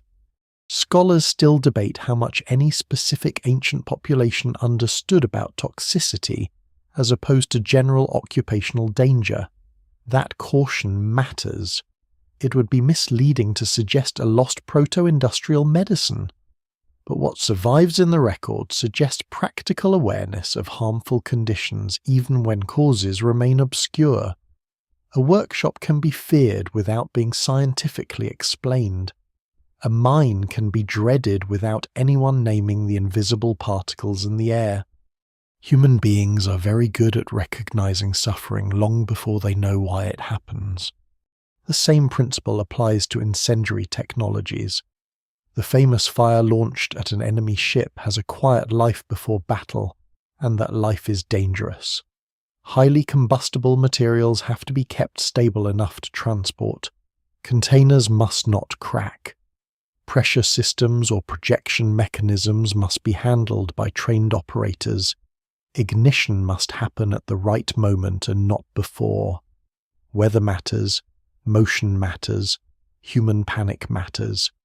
Every step in the chain offers a chance for disaster. A weapon that owes its effectiveness to volatility cannot become safe simply because its users wear the right emblem. This is where the keepers of dangerous knowledge become trapped by their own importance. The state needs them, but need does not equal protection. A specialist who knows how to produce elite metal, prepare incendiary mixtures, build siege equipment, or manage strategic workshops may be rewarded more generously than ordinary labourers, yet he also becomes harder to escape. He may be watched more closely, compelled to train only approved successors, attached to a court or military institution, or drawn into work whose risks increase with each demand for greater output. Skill becomes a form of confinement. There is a darker irony here. The more exclusive the knowledge, the fewer people can share the burden of maintaining it. A craft protected by secrecy may preserve quality, but it also concentrates danger. If only a narrow circle knows the proper process, then the accidents, exposures, and pressures also fall heavily on that same narrow circle. A master artisan can become irreplaceable and therefore unfree in all but name. A state monopoly on dangerous technology is also a monopoly on dangerous labour. This pattern appears not only in weapons but in prestige production. Goldsmiths, glassmakers, dye specialists, and those who handle rare minerals or volatile compounds all work inside systems where beauty, wealth, and hazard coexist. Consider ancient glass. Its production requires carefully controlled heat, selected raw materials, and knowledge of additives that shape colour and texture. It is one of the marvels of the ancient world, yet the furnaces are punishing, the labour exacting, and the failure rate potentially costly. The same civilization that admires the finished vessel may have little interest in the toll paid by the bodies that stand closest to the heat. Dangerous knowledge does not need to kill on the battlefield to consume its keepers. It can do so quietly in the workshop, one season at a time. A lesser-known detail in this long history is the bodily intelligence required to survive such work at all. Ancient specialists often operate by senses that modern industrial systems have partly replaced with measurement. They judge furnace temperature by colour. They listen to draft and roar. They smell when a batch is wrong. They watch the behaviour of slag, ash, and metal surfaces. In incendiary craft, they may assess viscosity, timing, or stability from touch, appearance, and experience. This sensitivity is a form of expertise, but it also means the body itself becomes the instrument of risk. One learns by exposure. One refines judgment by standing close enough to be harmed. And then there is the psychological burden, which the record rarely states outright but often implies. To work on technologies designed for devastation is not the same as shaping a plough or cup. A founder casting spearheads by the thousand for a military campaign knows what they are for. A workshop preparing fire vessels for naval defence knows what kind of deaths those vessels will cause if used successfully. Ancient societies do not speak with one voice about this. Some glorify service. Some ritualize it. Some leave no moral reflection at all. Yet what survives in the structure of secrecy and controlled transmission suggests a persistent unease. When a craft is wrapped in taboo, oath, or special supervision, it often signals not only value but discomfort. The keepers of dangerous fire are also at risk from success itself. A weapon that proves decisive will be demanded in greater quantities. A process that yields superior metal will be pushed harder. A technique that works once in defense of a city may become a permanent military expectation. Success removes the possibility of modesty. The specialist who might once have practiced carefully now faces pressure for speed, scale, and reliability under hostile conditions. Innovation, in other words, can destroy the very conditions that made careful practice possible. What survives in the record suggests that this pressure often intensifies under crisis. When a kingdom is threatened, supply failures are less tolerated.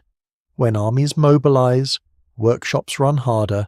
When sieges loom, dangerous stores are amassed near populated spaces. The same urgency that makes advanced technology attractive also makes its safe handling less likely. Corners are cut, training shortens, storage crowds, mistakes multiply. A civilization in fear often leans most heavily on the tools that are least forgiving. There is also the political danger. Specialists who know too much can become liabilities. They may be captured, bribed, defect, or die before passing on a method. This means that the keeper of a dangerous process lives under suspicion as well as necessity. He's protected because he is useful and watched because he is dangerous.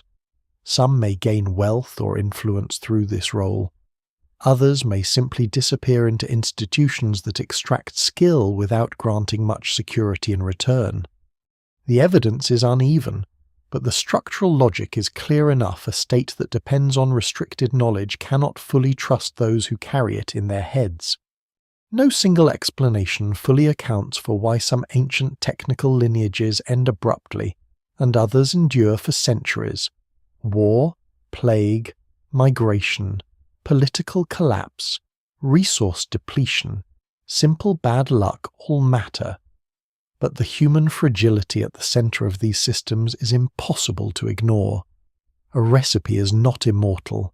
A technique is not immortal. They survive only if enough healthy, trained, trusted people continue to embody them under workable conditions. Dangerous technologies narrow those conditions by harming the very bodies they require. That may be the deepest paradox in the history of ancient invention. The more impressive the transformation, the more vulnerable it becomes to human weakness. Fire can melt ore, fuse glaze, harden ceramics, and terrify fleets, but it cannot train an apprentice after the master dies of long exposure. A state can guard its formulas, but it cannot command lungs not to fail. It can lock the workshop door, but it cannot entirely prevent the accident waiting inside. The knowledge that seems powerful enough to change history remains dependent on mortal hands that blister, tremble, age, and break. And so the dangerous craft acquires a hidden appetite. It does not only ask for timber, ore, oil, resin, and clay. It asks for people, not in a metaphorical sense, but in the old, material way through years shortened, bodies damaged, lives pinned to furnaces and storehouses and secret rooms. By the time a civilization realizes how much has been spent, the technology is often too central to abandon easily.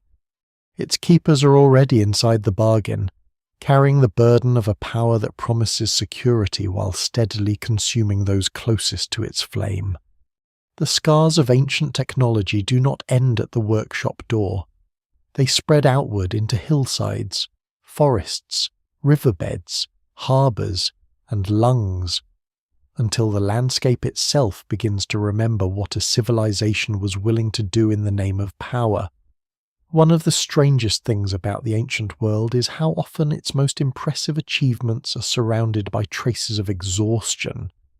Behind the polished bronze, the cut stone, the organized army, and the defended city lies a quieter record of overreached charcoal pits, slag heaps, poisoned sediments, abandoned mines, stripped woodland, and places where production seems to have crossed into damage no one could fully reverse. At first these marks are local, a mine hollows out a ridge, a furnace district blackens a patch of ground. Trees disappear from the nearer slopes because fuel is needed now, not a generation from now. Water near ore processing areas grows clouded with waste.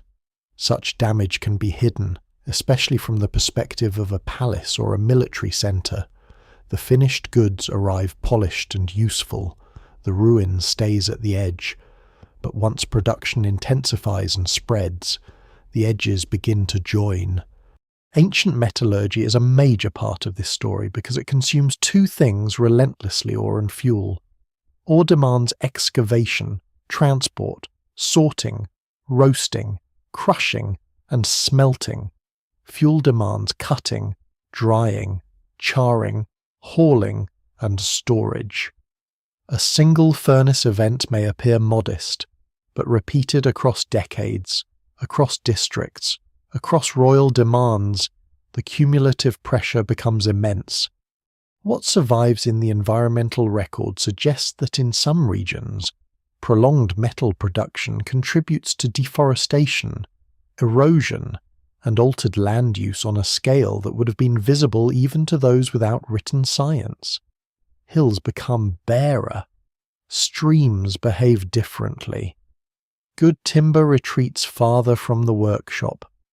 The cost of maintaining production rises because the easier resources are already gone.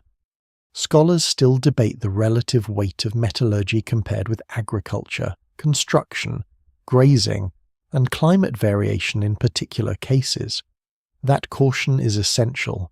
No single explanation fully accounts for every ancient environmental shift. Yet what survives in charcoal data, pollen studies, mine remains, and slag landscapes suggests a repeated pattern where high-temperature industries cluster and persist. The land pays. The mines themselves are often brutal enough to feel like engineered wounds. In copper regions, silver districts, and iron-bearing zones, ancient workings cut into the earth in galleries, shafts, trenches, and spoil fields that can remain visible for millennia. Some are astonishingly extensive. They testify not just to ambition, but to repetition, the same extraction done again and again, until the terrain is reorganized around absence. Rock is removed, crushed, discarded, and transformed elsewhere. The earth becomes a supply depot, then a cavity. The civilization above lives from what the hollow below surrenders. And hollows fail, shafts collapse, supports rot, fire setting, used in some ancient mining methods to crack stone through heat and quenching, creates additional hazards underground. Ventilation remains uncertain. Water incursions can destroy workings or trap labourers. A mine does not need a famous catastrophe to be deadly. It can be dangerous simply by continuing to exist. The evidence remains incomplete because ordinary mining deaths rarely earn enduring memorials. But what survives in the structure of the workings themselves suggests a world of constant risk. The ancient appetite for metal is written not only in objects found in graves and hoards, but in the unstable voids left behind.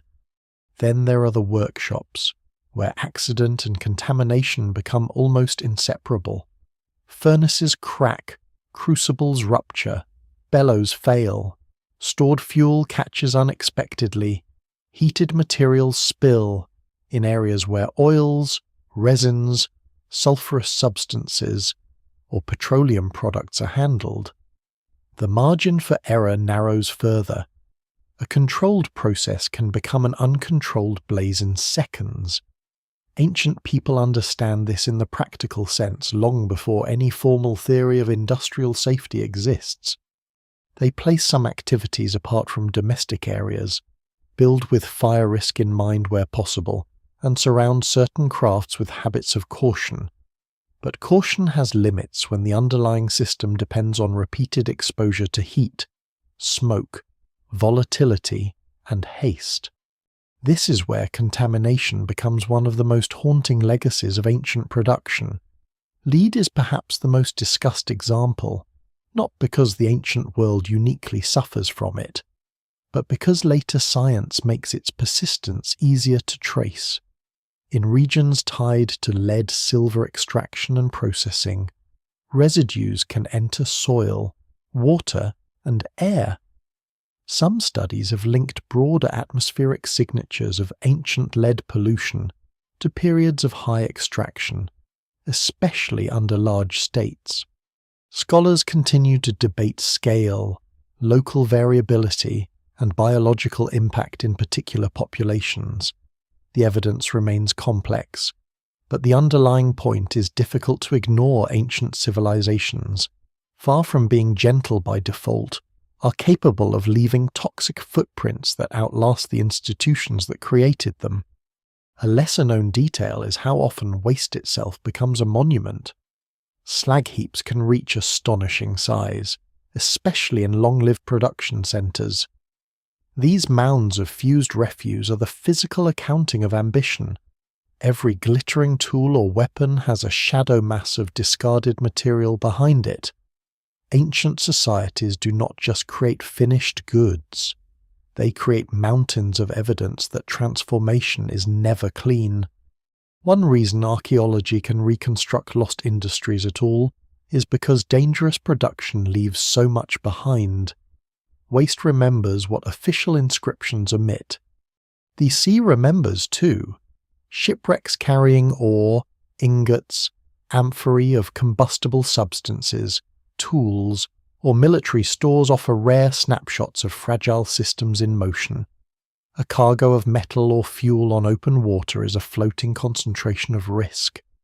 If a ship burns, founders, or is attacked, the disaster is immediate. But even without sudden catastrophe, maritime transport extends the geography of hazard. Dangerous materials leave their place of origin and move through crowded ports, naval stations, and trade routes. The farther an empire stretches, the more chances there are for mishandling, weather loss, theft, or chain reaction fire in the wrong harbour. Urban settings multiply the danger further.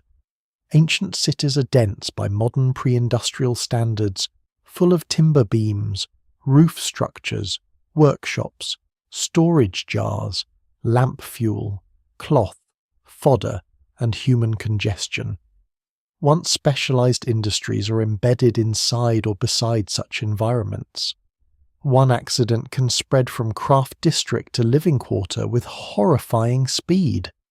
The record preserves some cities in ash layers so stark that later excavation reads almost like interrupted time. Not every destruction layer is accidental, of course. War is often involved. But even war-related urban burning reveals the same truth. Ancient built environments can become amplifiers of heat, turning technology and architecture against their inhabitants. There is also a more subtle form of collapse, one without dramatic flame. Resource systems simply begin to fail. Timber must be hauled from farther away. Ore quality declines. Labour grows harder to replace. Workshop output falls or becomes inconsistent. Administrative records, where they survive, sometimes hint at strain through missing deliveries, substitutions, or changes in supply organisation. Archaeologically, one sees contraction, abandonment, or altered production patterns. This is not always a sudden crash. Often it is attrition. The technology continues but less well, at greater cost, under more pressure, with fewer margins for mistake. That is the hidden kinship between accident and depletion. Both reveal a system operating close to its limits. No single explanation fully accounts for why ancient industrial zones wax and wane. Climate shifts matter, war matters, trade disruption matters, political fragmentation matters. Yet dangerous production magnifies the effect of all these shocks because it is resource-hungry, labor-intensive, and intolerant of interruption. A peaceful village can adapt to reduced output. A military workshop tied to state demand cannot do so easily. A mine that needs ventilation, fuel, transport animals, and overseers is more vulnerable than a field planted by local memory. The very sophistication that gives ancient technology its power also gives it points of failure. Some of those failures may have been obvious enough to trouble ancient observers directly. A once wooded hill turned barren is not an abstract statistic. A polluted stream is not a theoretical model. A district where workers sicken and furnaces sit silent after repeated mishap is not easy to mistake for success. And yet civilizations rarely stop because the warning signs are clear. They stop when they can no longer continue at the old scale. Until then, damage is often reinterpreted as cost, necessity, or bad luck. This is one reason the archaeological record feels so modern at times, again and again. One finds systems that produce extraordinary capability while degrading the conditions that sustain them. The names are ancient, the tools pre-industrial, but the logic is disturbingly familiar. Extraction expands, efficiency is prized. Waste accumulates out of sight until it becomes impossible to hide. The center celebrates output, the margins absorb consequence. By the time the contradiction becomes visible to everyone, the landscape has already changed. What survives in the record suggests that ancient people are not ignorant of these effects so much as trapped within them. A kingdom needing metal for defense cannot easily choose restraint. A city dependent on imported fuel cannot simply will abundance into being. A war fought with incendiaries cannot be purified by discomfort alone. Dangerous technology creates systems that reward continuation even when continuation is visibly damaging. That is why accidents recur. That is why contamination persists. That is why extraction zones look, in hindsight, like frontiers of both ingenuity and ruin. And this accumulation of ruin leads naturally toward a question no civilization likes to ask openly. What happens when the safest course is not better control, but deliberate limitation? At what point does a kingdom decide that a method, a material, or a body of knowledge costs more to maintain than it is worth to possess, somewhere beyond the slag heaps, the poisoned water, the broken furnaces, and the exhausted forests? That possibility begins to emerge not yet as a law, perhaps, but as a suspicion that some technologies do not merely carry risk. They create conditions in which stopping them may be the only act of foresight left. The decision, when it comes, is almost never announced in the language later generations would prefer. Civilizations do not usually declare that a technology has become too dangerous for the world. They speak, when they speak at all, in the language available to them: monopoly, impurity, sacrilege, treason, waste, instability, forbidden trade, unauthorized practice. The underlying fear may be clear enough, but it enters the record disguised as administration, ritual, or power. That is one reason the suppression of dangerous knowledge is so difficult to trace. It rarely survives as confession. It survives as pattern. One pattern is obvious from the beginning. States restrict access to certain materials, certain workshops, certain specialists, and certain methods not simply to protect quality, but to prevent uncontrolled circulation. A sword in the wrong hands is a problem. A process in the wrong hands is a larger one. Processes can be multiplied. They can arm rivals, enrich rebels, destabilize monopolies, and produce catastrophe outside official oversight. What survives in the record suggests that ancient authorities often understand this distinction instinctively. They may tolerate private craft in ordinary goods while tightening control over military production, precious metals, or especially volatile techniques. This is not always suppression in the dramatic sense. Often it is narrowing. A workshop is placed inside a guarded compound. A hereditary line is favoured because it is easier to supervise. A military technology is handled only by approved personnel. Raw materials are tracked more closely than the finished objects they become. An institution quietly refuses to teach a method beyond a small circle. No decree needs to survive for the effect to be real. Knowledge that is not transmitted broadly has already begun to disappear from public reach. The Byzantine handling of incendiary warfare is one of the clearest examples in later antiquity and the medieval world. If Greek fire functioned as the sources suggest, then the empire had every reason to guard its composition and delivery methods with extraordinary care. Later traditions emphasize that the weapon was not to be shared, that its secret passed through narrow channels, and that those channels were entwined with imperial legitimacy itself. Some of this may be retrospective glorification, but the structural logic is persuasive. A fire weapon capable of protecting fleets and cities would be worth hiding not only from enemies, but from allies, merchants, ambitious provincial commanders, and anyone else outside direct control. Yet suppression can also be defensive in another sense. A state may fear not only that a technology will be stolen, but that its very existence encourages misuse. An incendiary stored in one harbour is a protection. Stored carelessly in 10 harbours, it is a chain of future disasters. A formula taught to a trusted core is manageable, if never entirely safe. A formula loose among contractors, pirates, or factional rivals is an invitation to chaos. The more compact and terrifying the technology, the more this fear sharpens. Dangerous knowledge is hardest to tolerate when it scales downward, when small actors can produce effects once limited to great powers. That principle extends beyond famous fire weapons. Metallurgy, mining knowledge, siege engineering, poison preparation, and specialized pyrotechnics all carry this possibility in different forms. The evidence remains incomplete, and no single explanation fully accounts for every instance of apparent restriction. Sometimes knowledge is lost through accident, not policy. Sometimes monopoly is about profit, not fear. Sometimes sacred language masks ordinary labor hierarchy.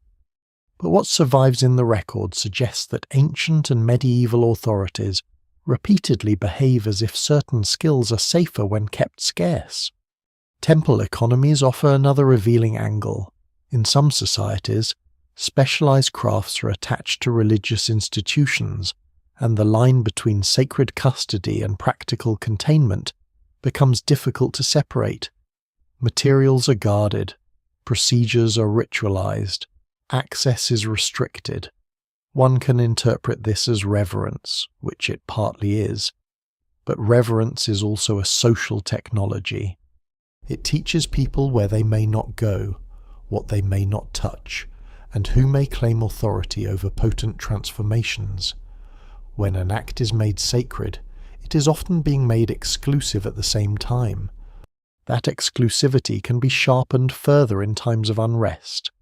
Civil war, succession crisis, foreign invasion, and internal rebellion all change the risk calculation around technical knowledge. A palace workshop that seems manageable in peacetime becomes a vulnerability when loyalties split. The specialist who mixes incendiaries or oversees weapon production becomes someone whose allegiance matters as much as his skill. In such moments, authorities may choose not to expand production even when demand rises, simply because wider transmission would outlive the crisis and strengthen future challenges. It is a bleak kind of prudence better to have less of a dangerous capability than to survive the present only by seeding a worse future. A lesser-known detail in this story is how often technological suppression may take the form of deliberate incompleteness. Instructions are transmitted with omissions. Apprentices learn operations without deeper theory. Workshops are divided so that no one person outside the core circle controls the entire process.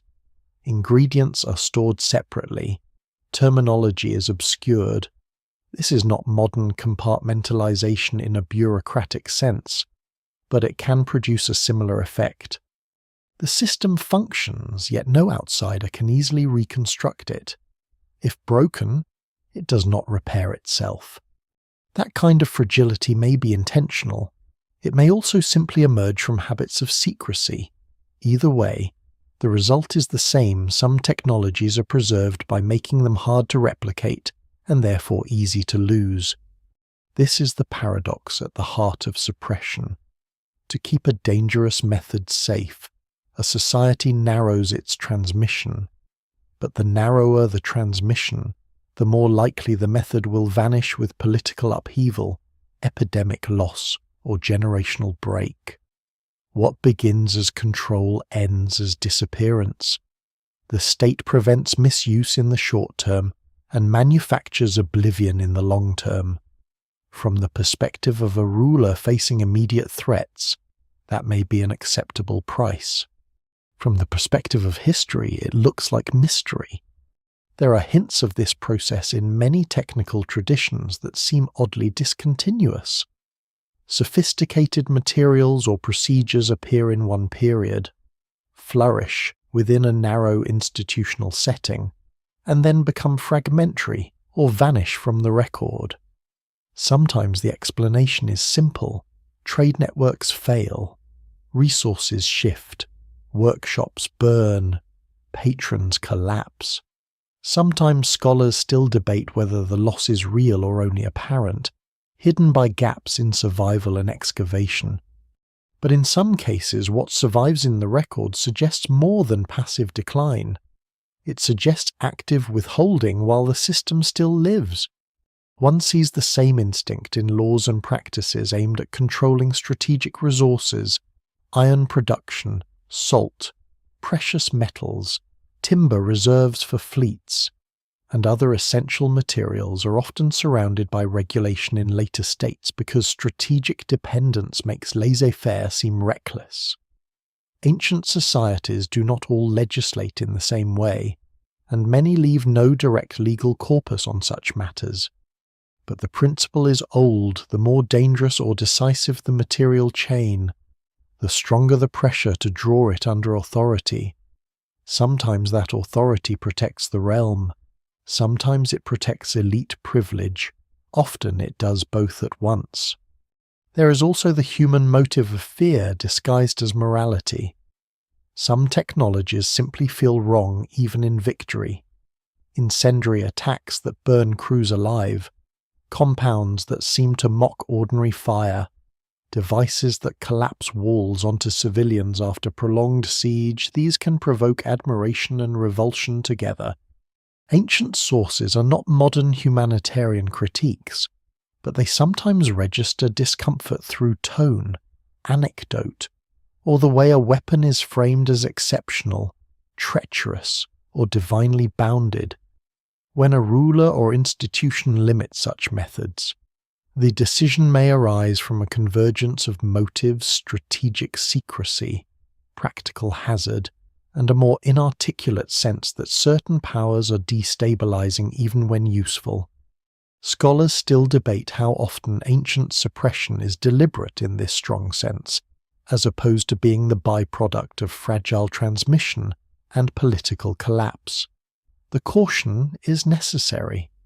It would be too simple to imagine wise councils solemnly burying formulas for the good of humanity.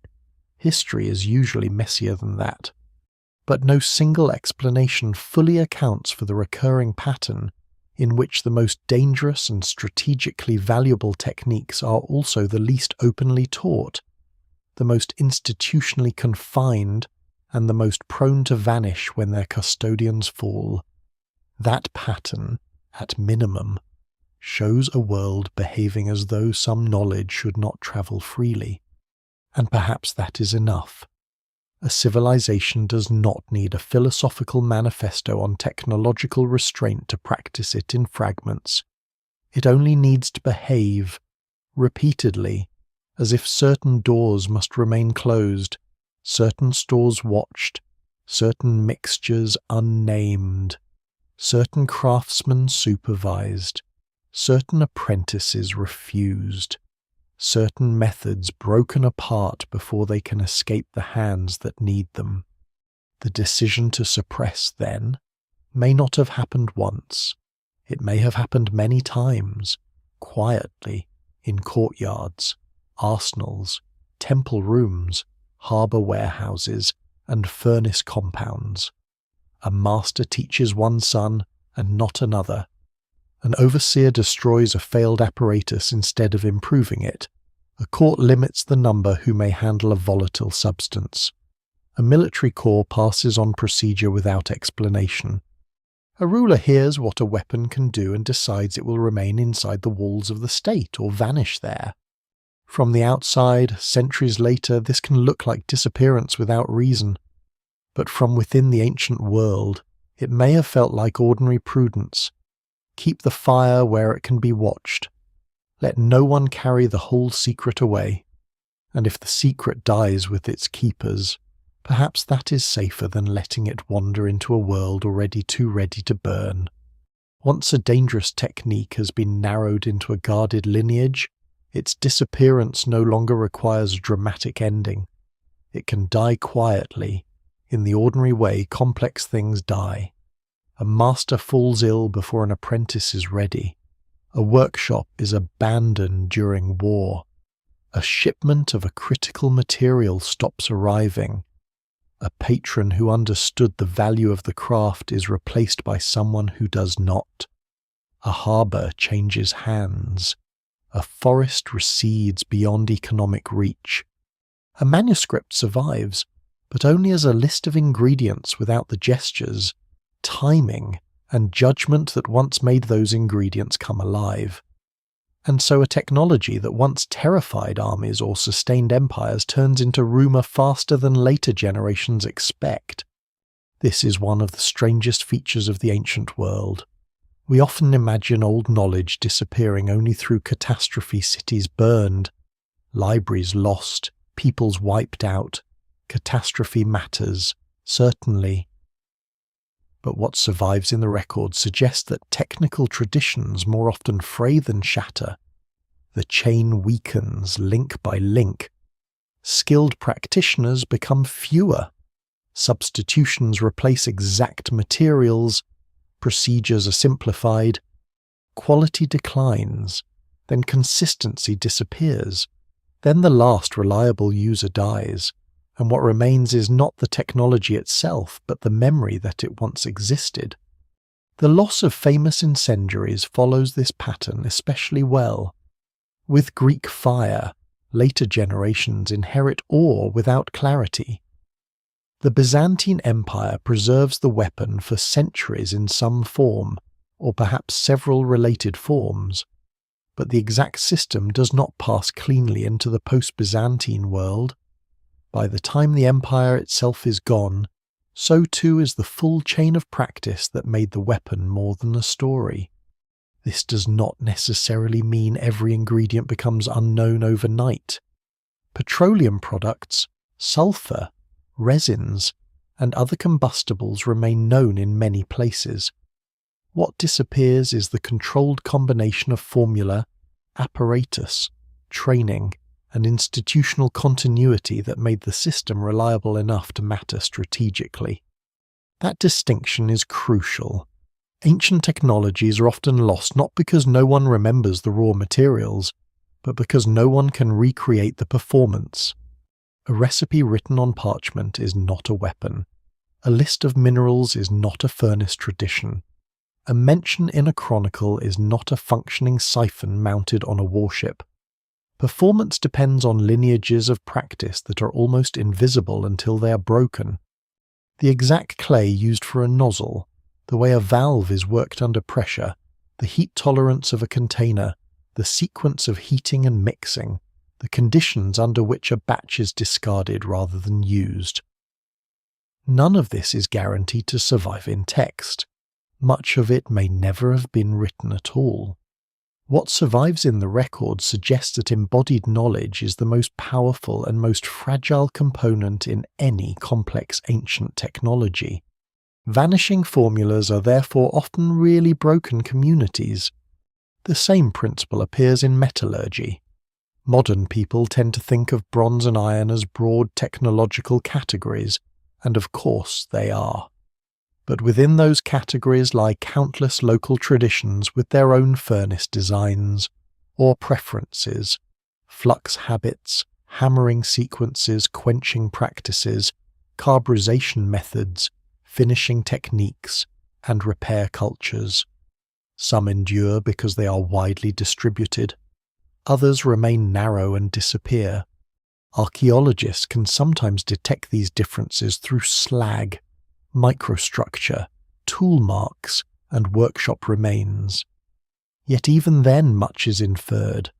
Scholars still debate how much continuity exists between certain regional traditions, and whether specific apparent losses are true disappearances or simply changes in material signature.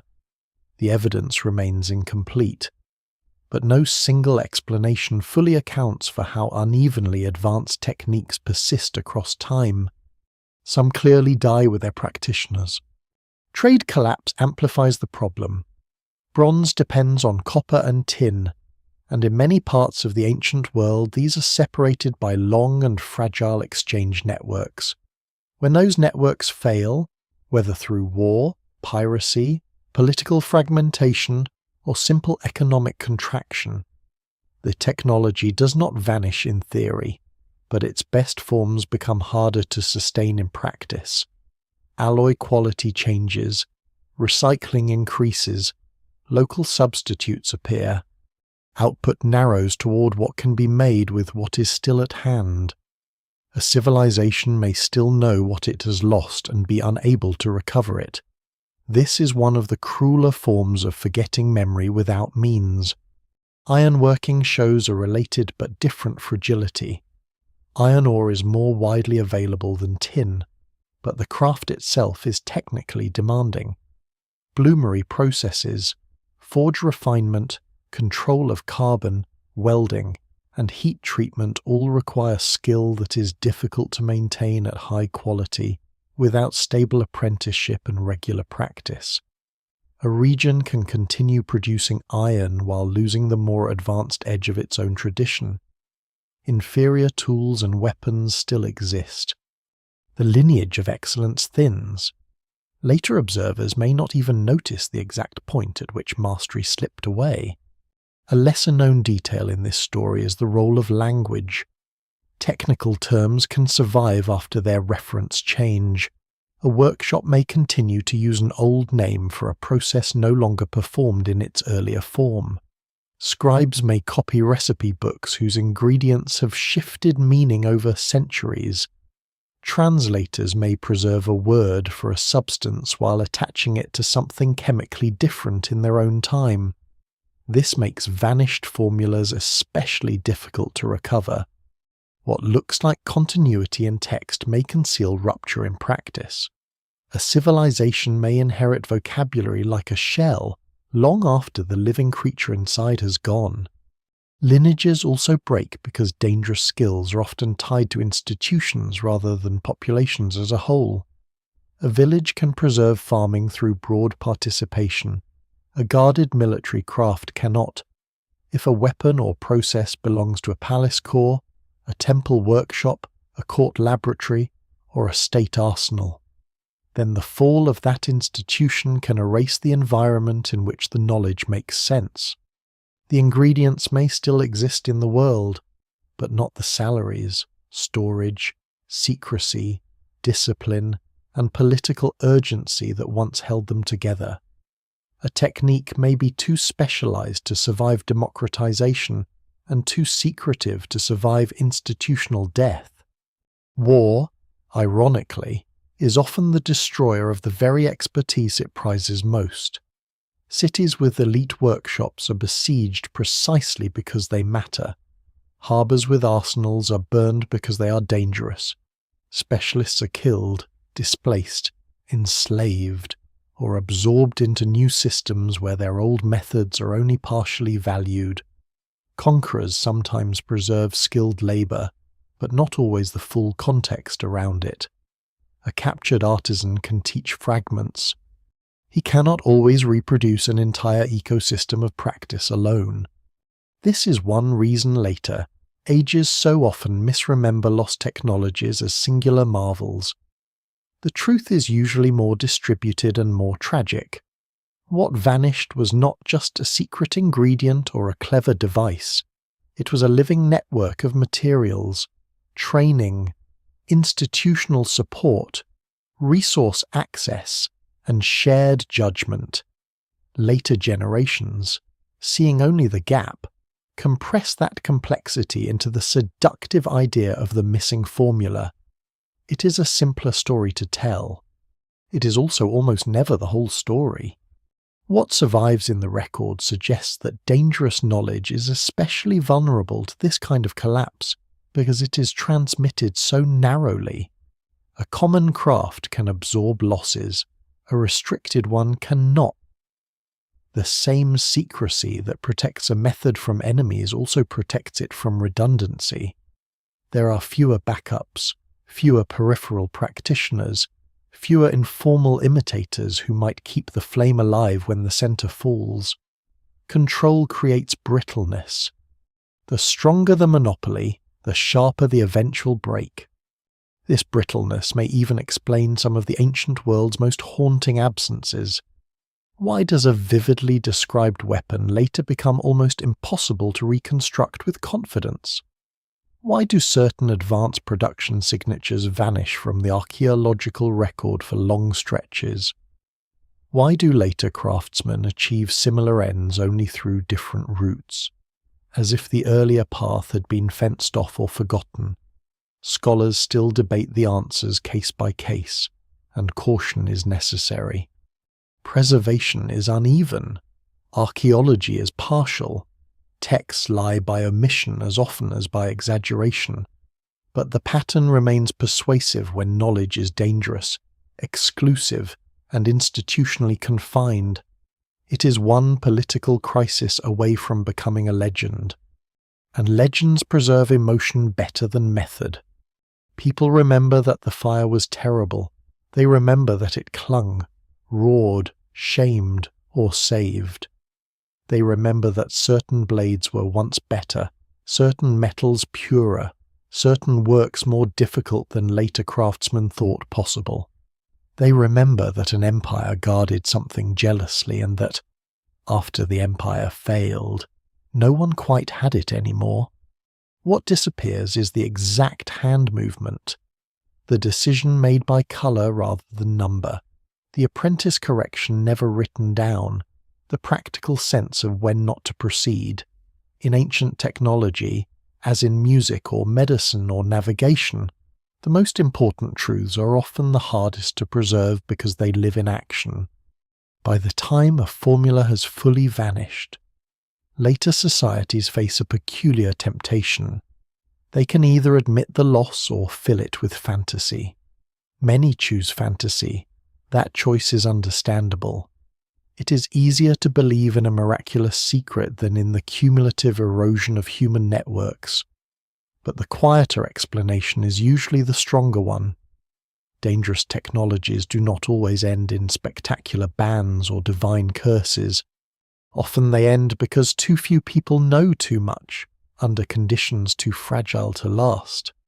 And once that fragility has done its work, The world is left with scattered clues, partial texts, suspiciously incomplete recipes, workshops gone cold, and a lingering impression that somewhere in the distance an older civilization knew how to make fire behave in ways that perhaps should never have depended on so few human lives in the first place. Modern archaeology begins, in a sense, as an argument with silence. The ruins remain, but the instructions are gone.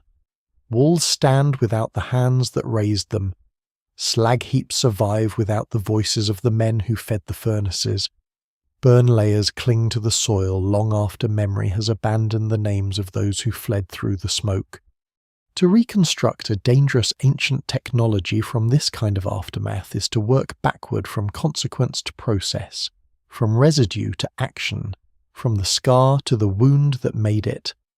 That is why the archaeology of lost science is so patient. It cannot afford to trust legend, and it cannot afford to dismiss it entirely. When later writers describe impossible flames, extraordinary metals, or devices that seem ahead of their time, the archaeologist does not ask first whether the story is exciting. The archaeologist asks what material trace such a thing would leave if it were true, or even partly true. A weapon that burns intensely should leave residues. A furnace tradition should leave slag, tuyere, crucibles, fuel signatures, and altered soils. A workshop attached to a palace or arsenal should leave spatial patterns, waste concentrations, storage structures, and evidence of restricted access. The ancient world may lose its explanations, but it is very bad at erasing its byproducts. This is especially true of high-temperature industries.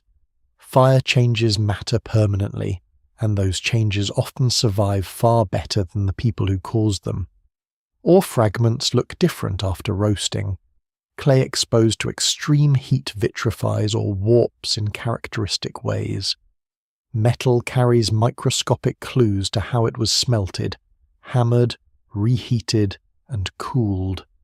Residues trapped inside ceramic containers can preserve chemical hints of oils, resins, tars, wine, perfumes, pigments, or combustible substances long after the visible contents are gone.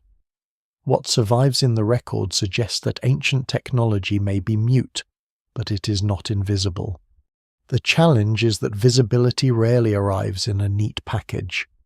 A slag heap proves metalworking, but not automatically the political system around it.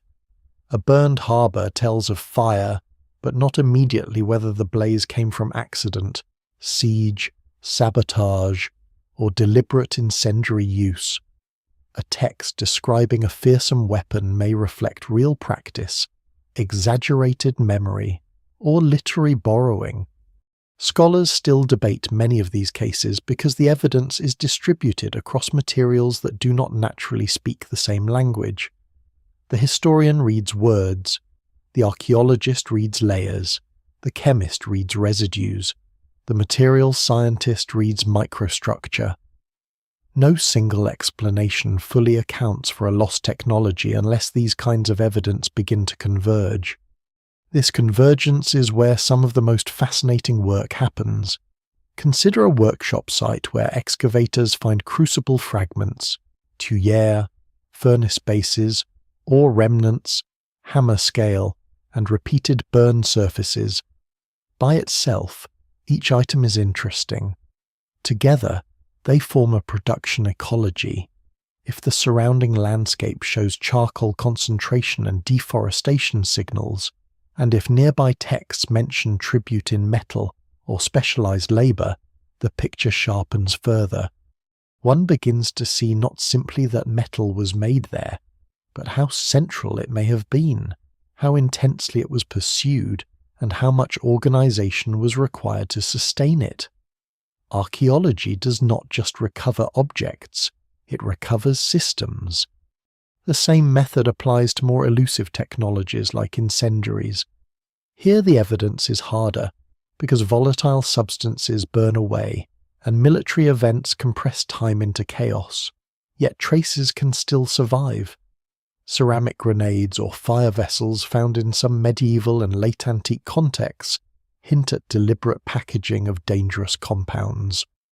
Residue analysis can sometimes detect hydrocarbons, resins, sulfurous traces, or other materials consistent with combustible mixtures, though interpretation remains careful and contested. Burn patterns in siege contexts may suggest unusually intense or localized fire. Shipwrecks carrying suspicious containers or military stores may reveal how dangerous materials travelled. None of this produces a single triumphant answer. But what survives in the record suggests that even the most feared lost weapons leave fingerprints when examined across disciplines. A lesser-known detail in this detective work is how much ancient failure helps modern understanding. Finished masterpieces can be difficult to reverse engineer because they hide the process so well. Waste reveals more. Misfired ceramics, cracked nozzles, slag inclusions, malformed castings, broken moulds, collapsed furnace walls, partially reacted ore, and damaged containers all expose the points at which intention met reality and lost. These are invaluable because they show what craftsmen were attempting, what materials they chose, and where the process strained beyond control. In a strange way, the archaeology of dangerous technology depends as much on ancient mistakes as on ancient success. Shipwrecks are especially rich in this regard because they freeze movement. A land workshop may be rebuilt, scavenged, or occupied repeatedly. A wreck can preserve a cargo in transit, tied to a single fatal moment. Bronze ingots from Mediterranean wrecks, toolkits, amphorae, military equipment, raw materials, and even residues all help reconstruct the networks that supported ancient production. When a vessel carries the ingredients of transformation rather than only finished goods, one sees the technological chain mid-breath. And because the sea can bury quickly and preserve unusually well, maritime archaeology often provides the kind of contextual integrity that land sites lose through centuries of reuse. Texts still matter, but archaeology teaches caution in reading them. Ancient authors are often excellent witnesses to fear and poor witnesses to chemistry. They tell us that a weapon was terrifying, that a city burned, that a fire behaved strangely, that a material was esteemed, guarded, or difficult to make. These things are precious. But when writers describe flames that seem supernatural or craftsmen who seem almost magical, the archaeologist looks for the ordinary mechanisms beneath the drama. Not because the drama is false, but because the ordinary mechanism is usually what made the drama possible. Petroleum seep products, pressure devices, lime reactions, resinous binders, specialized ceramics, and carefully managed projection systems can look miraculous to observers who do not know the workshop reality behind them.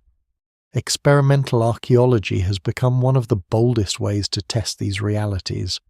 Modern researchers rebuild furnaces, cast bronzes, smelt iron from ore, reproduce ancient glazes, attempt historical adhesives, and model old delivery systems in order to see what is plausible under ancient conditions. These experiments do not prove that a reconstruction is the reconstruction. Scholars still debate their limits, because modern materials, safety protocols, and interpretive assumptions can change results. But they are powerful tools for eliminating fantasy. If a supposed ancient process cannot work even under favourable reconstruction, then the theory weakens. If a difficult but plausible method yields material traces matching archaeological finds, confidence grows. In this way, lost science is approached not with reverence but with controlled repetition. This matters especially for famous mysteries like Greek fire. Many reconstructions have been proposed. Some rely heavily on petroleum derivatives, Others incorporate sulfur, resins, quicklime, or combinations thereof. Some focus on siphon projection, others on hand-thrown containers or simpler naval deployment systems. No universal solution has ended the debate, and the evidence remains incomplete. Yet the archaeological and experimental approach narrows the field. It shifts the question away from was it magic to what families of materials and devices could produce effects consistent with the record. That is a more modest question and a more fruitful one. Lost ancient technologies rarely return in full. They return in probabilities. The physical setting of a site also helps reconstruct intent. A furnace district near a palace suggests something different from a rural scatter of metalworking debris. A store of ceramic fire vessels inside a fortification suggests preparation, not household accident. Harbour defences with associated burn evidence speak differently from a citywide destruction layer after conquest. Archaeology is therefore not just about what is found, but where. Spatial relationships can reveal hierarchy, secrecy, and strategic value in ways individual artifacts never could. A dangerous technology often leaves a geography of control behind it. Even absences become informative. If texts speak of a fearsome weapon but no broad civilian version appears in the archaeological record, that supports the idea of restricted use. If a technical vocabulary survives while the material traces abruptly thin out, one may be seeing broken transmission. If a region rich in ore shows sudden decline in working evidence without resource exhaustion, alone explaining it, political collapse or labour disruption may be implicated. Archaeology of missing science is often archaeology of interrupted systems. It reads gaps not as empty space, but as damaged continuity. What survives in the record suggests that ancient societies were technically more capable, and often more experimentally bold, than older stereotypes allowed. They were not proto-modern in any simple sense, and caution remains essential, but they could build heat regimes, material transformations, and military systems of surprising sophistication. At the same time, archaeology constantly reminds us how contingent that sophistication was. It depended on fuel, labour, stable institutions, geographic access, and embodied knowledge. Remove enough of those, and even remarkable technologies dissolve into residue and rumour. That is why the archaeology of a missing science feels so poignant. It does not merely recover impressive things. It reveals how close many ancient achievements stood to vanishing, even in their own day. The furnace worked because a chain held. The incendiary terrified because a chain held.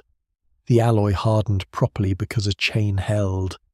Modern excavation so often uncovers the moment after the chain breaks the abandoned workshop, the scorched layer, the misfired batch, the unfinished object, the cold slag heap under drifting soil.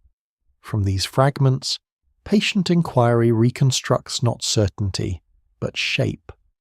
And in that shape, one can begin to see the real outline of the ancient technology so dangerous it had to be stopped, not as a single forbidden machine buried in legend, but as a family of powerful methods guarded, hazardous, resource-hungry, politically charged, whose traces survive precisely because they were never clean, never simple, and never fully under the control of the people who made them. Once a technology disappears into fragments, myth arrives almost immediately to finish the job. The human mind does not tolerate partial knowledge well. A thing either becomes ordinary through understanding or extraordinary through imagination. Lost ancient technologies sit in the most unstable ground between those states. They leave enough evidence to prove that something real once existed, but not always enough to explain exactly how it worked, how widely it was used, or why it vanished. That gap is where legends breed. The pattern is ancient and familiar, A fire weapon becomes dragon breath. A guarded workshop becomes an alchemist's chamber. A difficult alloy becomes proof of impossible wisdom. A collapsed industrial landscape becomes the remnant of a vanished super-civilization. The less complete the evidence, the more inviting the fantasy. And because dangerous technologies are already emotionally charged, associated with war, secrecy, and fear, they attract exaggeration more strongly than ordinary crafts do. No one invents cosmic theories about routine brick firing, but a substance that appears to burn on water, a weapon that seems to resist extinction, or a blade that survives beyond expectation, acquires a second life almost at once. This is especially true for incendiaries. Greek fire is the clearest example, not because it alone inspires myth, but because its historical core is strong enough to support endless distortion. Once later, generations know that the Byzantines possessed some kind of fearsome flame weapon. Every uncertainty around it becomes an opportunity for invention. The formula is imagined as singular, perfect, nearly supernatural. It is treated as if one hidden list of ingredients could explain everything. Popular retellings often turn the weapon into a chemical impossibility, or a miraculous fluid that ignores all known physical rules. Scholars still debate the exact composition and delivery of the historical weapon, but mainstream research does not support these more extravagant versions. What survives in the record suggests something formidable, yes, but still bounded by materials, apparatus, weather, and human skill. The same inflation happens with metallurgy. Ancient blades, bronzes, and ironwork often survive in contexts that emphasize prestige, burial, or conquest, and later observers can easily mistake excellence for impossibility. This is how lost techniques become fantasies of secret metals, vanished energies, or machine-like precision beyond the capacity of ordinary ancient craftspeople. In reality, the most compelling archaeological evidence usually points the other way. Ancient artisans achieve remarkable results through repeated practice, careful material selection, skilled thermal control, and systems of labor dense enough to hide the long learning curve behind the finished object. The achievement is real. The miracle is unnecessary. A lesser-known detail in the growth of myth is the role of incomplete scholarship itself. Early antiquarians, poorly preserved texts, colonial-era misreadings, romantic nationalism, and popular media all help turn technical uncertainty into spectacle. A half-translated passage becomes proof of a lost ray weapon. A misunderstood residue becomes evidence of modern explosives in antiquity. A dramatic burn layer becomes a universal catastrophe. Each step feels persuasive when isolated. Together they build entire false histories out of fragments that, under closer examination, point to more modest but still fascinating truths. This matters because false explanations do more than entertain. They blur the real achievements of ancient people. If every difficult technology is attributed to aliens, forgotten global empires, or impossible sciences, then the actual intelligence, experimentation, and risk carried by historical artisans disappear. The smith becomes a prop. The workshop becomes a stage set. Human labor is replaced by fantasy. What survives in the record suggests something far more interesting. Ancient societies were fully capable of building dangerous, sophisticated technologies with the tools and theories available to them. They did not need hidden modernity. They needed patience, organization, raw materials, and a willingness to stand close to hazardous processes for longer than most people could endure. There is also a moral temptation in myth. Legends can make dangerous technologies feel cleaner than they were. A miraculous fire weapon sounds dramatic, but it distracts from the reality that such a weapon would have been stored by sailors, prepared by workers, and used against crowded human bodies. A legendary metal seems noble, but it hides the charcoal, mining damage, smoke, and coercive labor behind it. Myth allows people to admire power without lingering over cost. That is one reason these stories persist so easily. They turn systems of risk into symbols of genius. At the same time, not every traditional story is worthless. Some preserve kernels of technical truth wrapped in exaggeration. A description of inextinguishable fire may encode an encounter with petroleum-based mixtures or unfamiliar projection devices. A tale of a metal so strange it fell from the sky may preserve the memory of meteoritic iron. A ritual prohibition around a workshop may reflect genuine awareness of toxic or explosive danger. No single explanation fully accounts for the relationship between myth and technology, because memory does not preserve facts in a neutral form. It preserves what mattered emotionally, politically, and socially. The task is not to sneer at legend, but to separate signal from flourish. That separation is harder than it sounds because fringe explanations often imitate the language of curiosity. They promise to take ancient people seriously while actually doing the opposite. Instead of asking how a real furnace tradition could produce a striking effect, they leap to impossible energy sources instead of studying residues, workshop remains, and texts together. They seize on ambiguity as proof that the truth must be unimaginable. Instead of respecting uncertainty, they use it as a license for invention. Scholars still debate many details of ancient pyrotechnology and military science, but debate is not the same thing as a blank check. The evidence remains incomplete. It does not therefore support every theory equally. What survives in the record suggests recurring boundaries. Ancient incendiaries were real, but they were not magic. Ancient metallurgists achieved high sophistication, but not because they possessed hidden industrial machinery.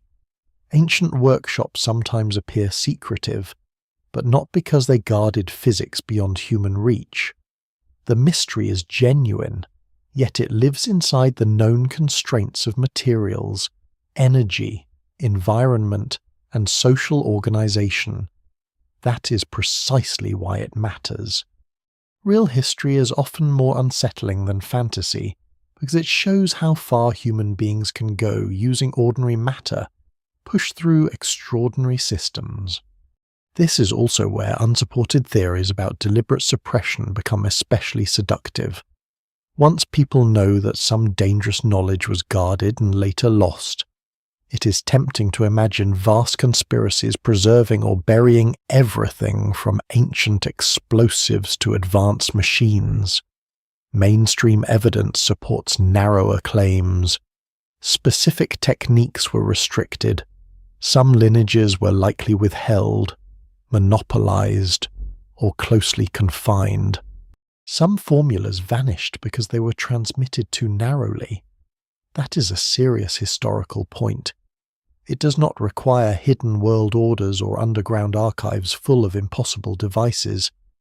The quieter truth is enough fragile institutions, strategic secrecy, and political collapse can erase astonishing amounts of practical knowledge without any global conspiracy at all.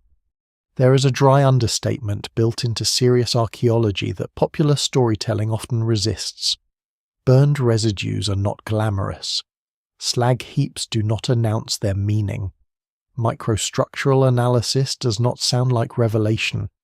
Yet this slow evidence is what rescues the ancient world from both condescension and fantasy. It shows that real people made real choices under real constraints. They experimented, they guarded methods, they misjudged risks. They built weapons that frightened enemies and sometimes themselves. They lost knowledge for reasons that were structural, not supernatural. Once that becomes visible, the need for extravagant explanations begins to fade. Still, the myths remain, because myths are doing different work. They answer the feeling of the evidence rather than the evidence itself. A blackened harbour, an unexplained formula, a weapon remembered as impossible, these provoke awe. The imagination rushes in to match the emotional scale. That impulse is deeply human. It is also why dangerous ancient technologies continue to fascinate long after their practical relevance has ended. They seem to promise a glimpse of power at the edge of control, a kind of forbidden mastery whose very incompleteness keeps it alive. And perhaps that is the final trick of myth. It preserves the anxiety after the method is gone. Even when the apparatus has rusted away and the trained hands are dust, later generations continue to feel that something alarming once existed here, something powerful enough to save a city or burn a fleet, something wise men kept hidden or failed to pass on. The details blur. The emotional outline remains. A technology that can no longer wound the body continues to wound the imagination. That is why it becomes so important to separate legends from unsupported explanations without draining the subject of wonder. The wonder should remain. Ancient people did create terrifying and impressive things. They did build methods difficult to reconstruct. They did guard dangerous knowledge and sometimes lose it. The real story is already dramatic enough. Once the myths are stripped back, what stands beneath them is not disappointment, but a sharper and more human mystery, not what impossible civilization once existed, but how ordinary human intelligence, under pressure, learned to make fire and matter behave so unnaturally that later ages could not stop imagining there had to be something more. Underneath the ash, the myths, and the broken lineages, a harder set of questions remains. How advanced were these methods really? How much was intentionally hidden, and how much simply died because history is good at breaking delicate chains? Did ancient societies ever consciously decide that a technology should end? Or are modern minds projecting a cleaner moral story onto a messier past? This is where the record grows most interesting, because the answers resist both romance and certainty. Take incendiary warfare first, because it sits closest to the centre of this story. Few serious scholars doubt that ancient and medieval states developed highly effective fire weapons using combinations of petroleum products, sulfurous materials, resins, oils, and carefully designed delivery systems where geography and resources allowed. The debate concerns degree. Was Greek fire a single stable formula, or a family of related substances? Were ship-mounted siphons its defining form, or only one part of a wider arsenal that included hand-thrown vessels and defensive applications? How unusual was its behaviour compared with other incendiaries known in neighbouring cultures? The evidence remains incomplete, and later descriptions are uneven. No single explanation fully accounts for every source.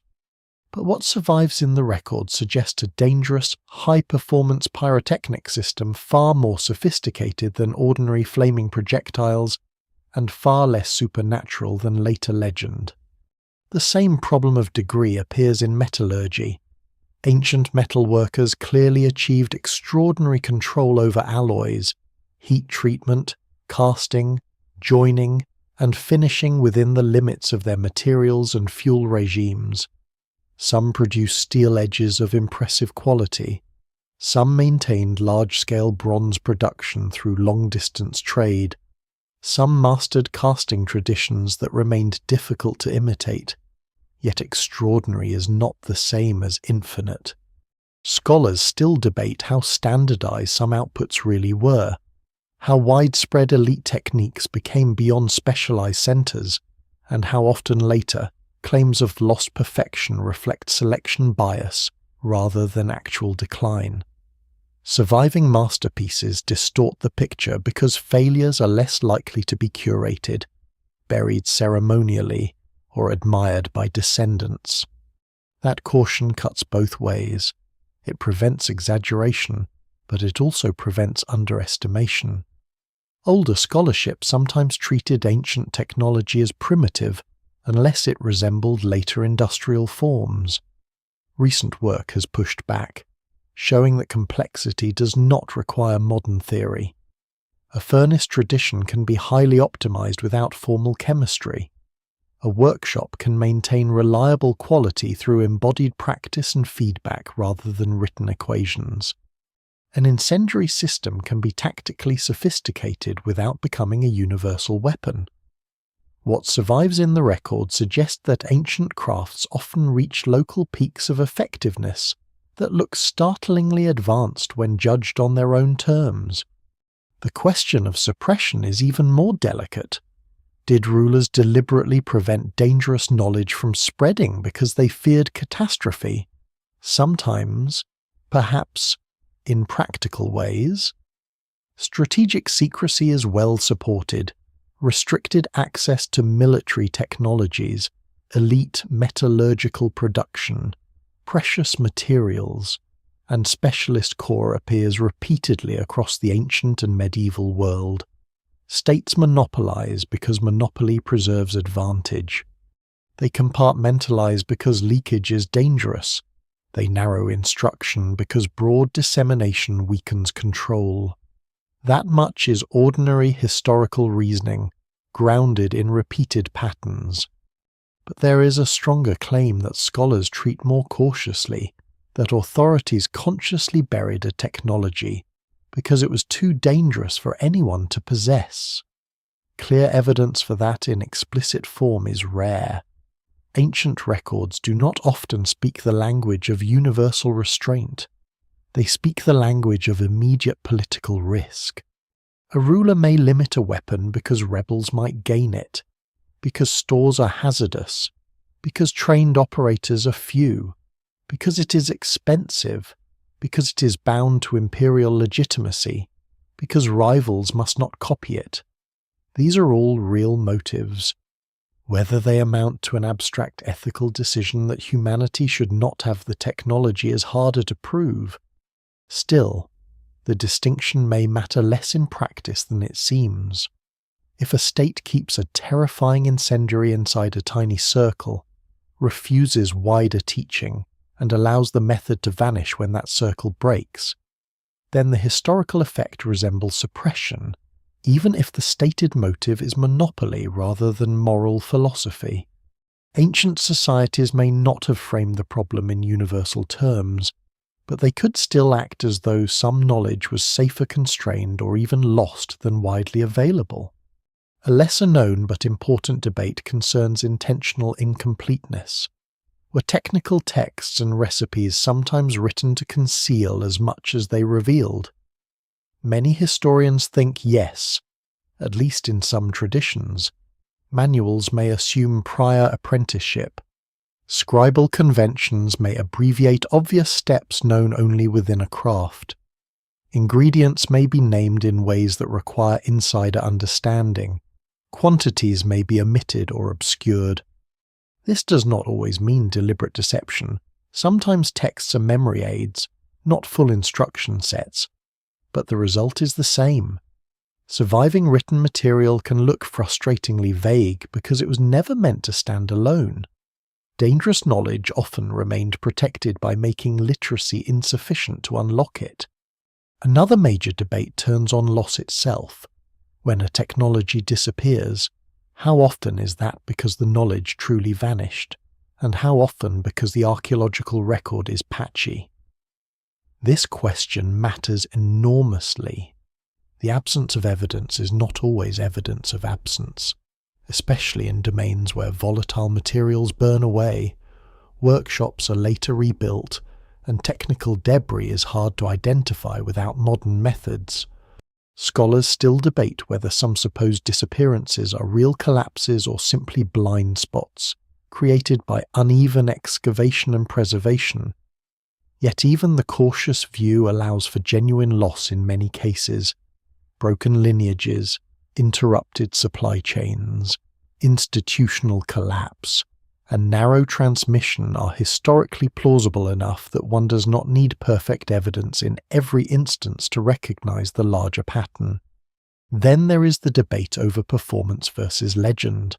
How much of a weapon's terrifying reputation reflects actual battlefield effect, and how much reflects selective memory? This is especially important for Greek fire and similar incendiaries. A weapon used successfully in one famous encounter can cast a longer shadow than a less dramatic but more consistently useful technology. Chronicles amplify what shocks them. Defeats are remembered in flames. Victories aided by a secret weapon invite patriotic embellishment. The evidence remains uneven. But again, exaggeration does not erase reality. A technology need not work every time or in every environment to transform military psychology. Sometimes a handful of decisive or spectacular uses are enough to secure its place in history. The debate over ancient environmental and health impacts follows a similar pattern. Did metallurgy, mining, and pyrotechnic production poison landscapes and populations on scales large enough to matter historically? Increasingly, the answer appears to be yes in some contexts, though not uniformly, and not always in the dramatic terms modern readers expect. Lead pollution signatures, deforestation around industrial centres, erosion linked to extraction, and signs of heavy labour stress all suggest that ancient production could impose serious long-term costs.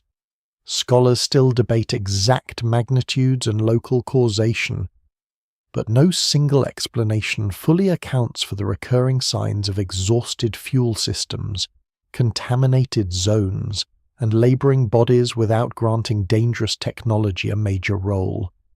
Perhaps the deepest unresolved question is psychological. Did ancient people feel, at moments, that they had gone too far, not in the abstract way modern ethics panels might ask it, but in the immediate sense of confronting tools that produced fear disproportionate to their size? Here the evidence is hardest to pin down. Ancient sources rarely confess collective unease in direct terms, yet tone matters, framing matters. The way certain weapons are described as exceptional, treacherous, sacred, restricted, or fit only for particular guardians suggests that danger was not experienced as merely technical. There is often a moral atmosphere around these things, even when it remains implicit. That atmosphere may be the closest we come to the title's central claim. The ancient technology so dangerous it had to be stopped may not have been one invention with one prohibition and one burial. It may have been a recurring category of knowledge, intense, secretive, politically charged, hard to handle, easy to misuse, and vulnerable to destructive spread. Different societies responded in different ways. Some monopolized, some ritualized, some narrowed transmission until loss followed naturally. Some rebuilt after accidents and kept going. Some likely abandoned particular methods quietly when their costs rose too high, or their institutions became too fragile to hold them. What survives in the record suggests that ancient history does not offer a simple cautionary tale. It offers something more uncomfortable. Human beings learned very early how to push ordinary materials into extraordinary and frightening behaviours. They did so without modern science, but not without intelligence.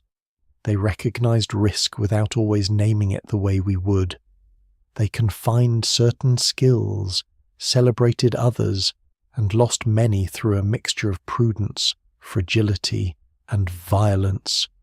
Scholars still debate the details because the details are genuinely difficult. The evidence remains incomplete because dangerous knowledge often leaves partial traces by nature, and yet the broad outline is hard to miss. Ancient technology advanced not in innocence but in tension. Every breakthrough in heat, matter, and force carried an argument within it. How much should be known? By whom? Under whose control? And at what cost if the answer fails? Those questions are not modern intrusions into the ancient world. They are part of the ancient world's deepest machinery. They burn quietly behind the ruins, the recipes, and the legends, still unresolved because no civilization has ever solved them for good.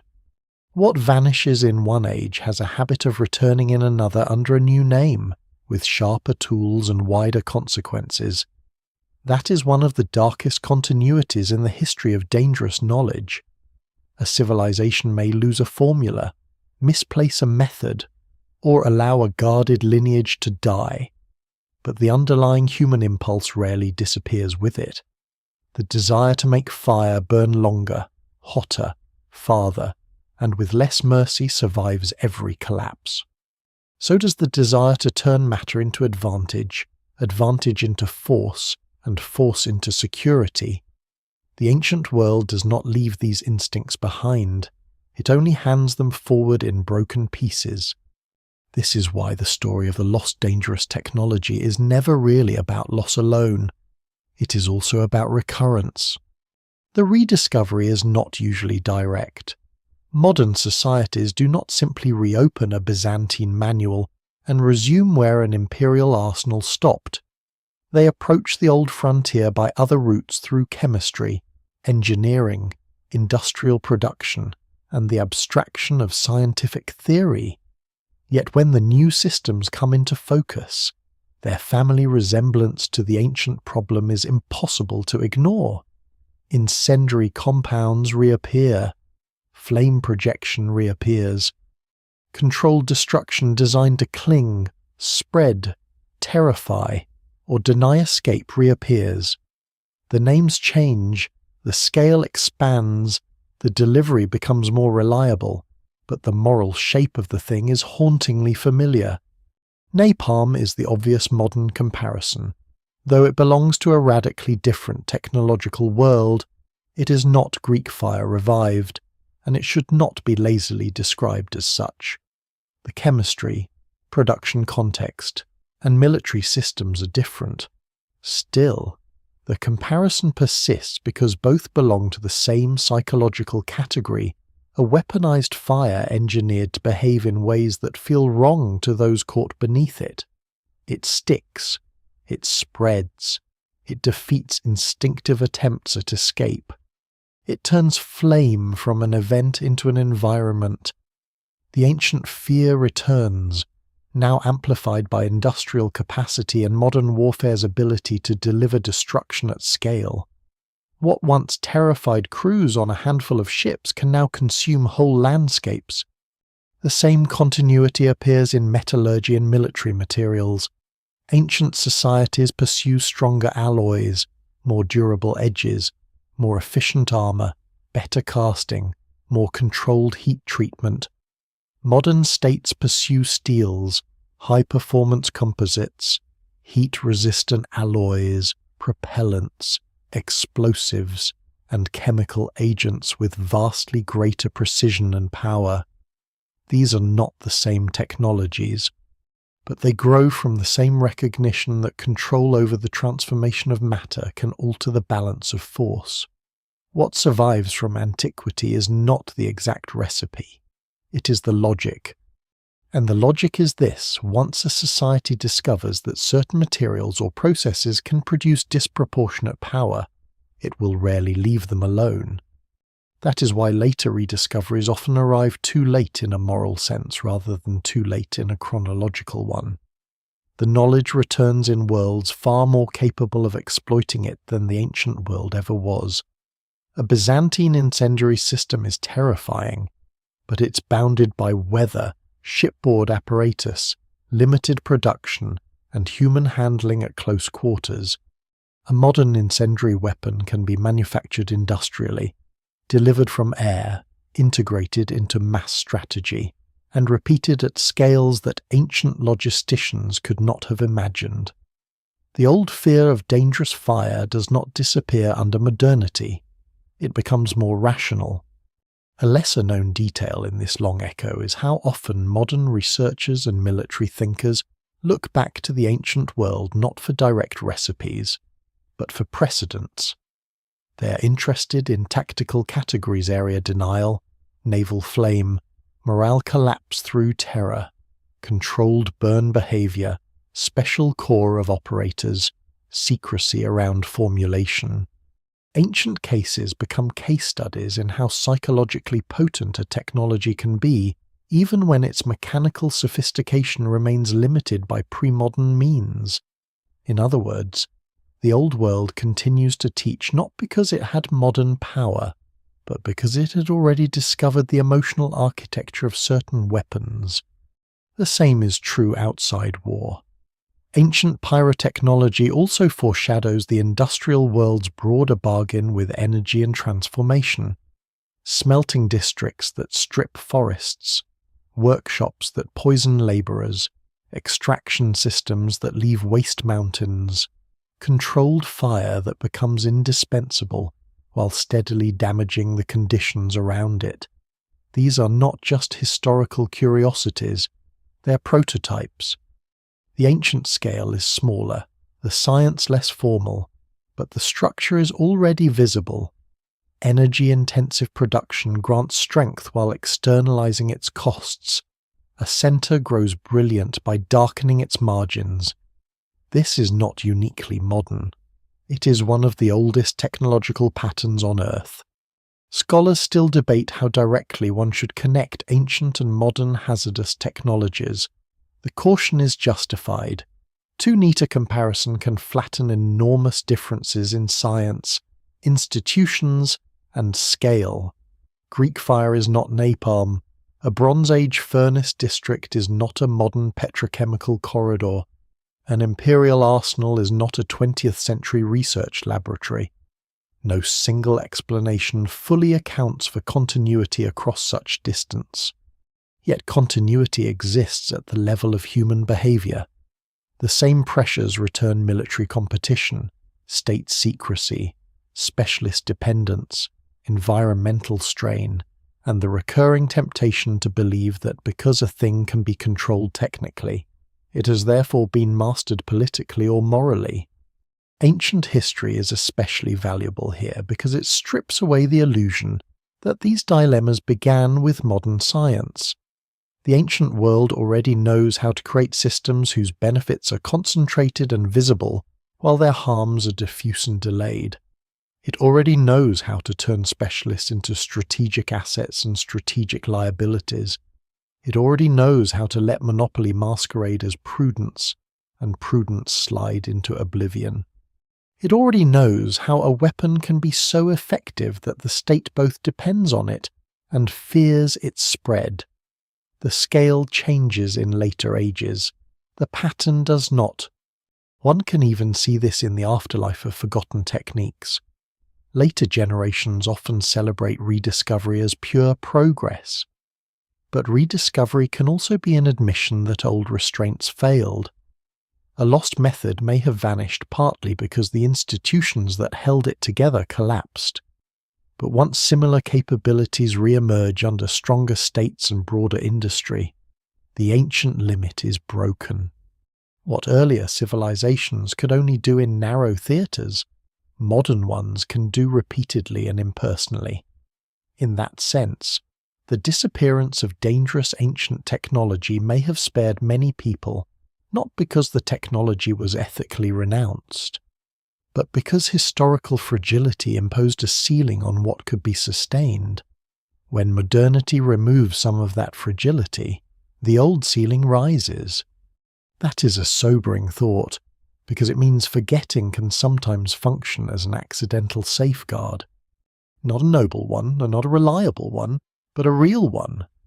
When a formula vanishes, a line of harm vanishes with it until someone rebuilds the underlying principle by other means.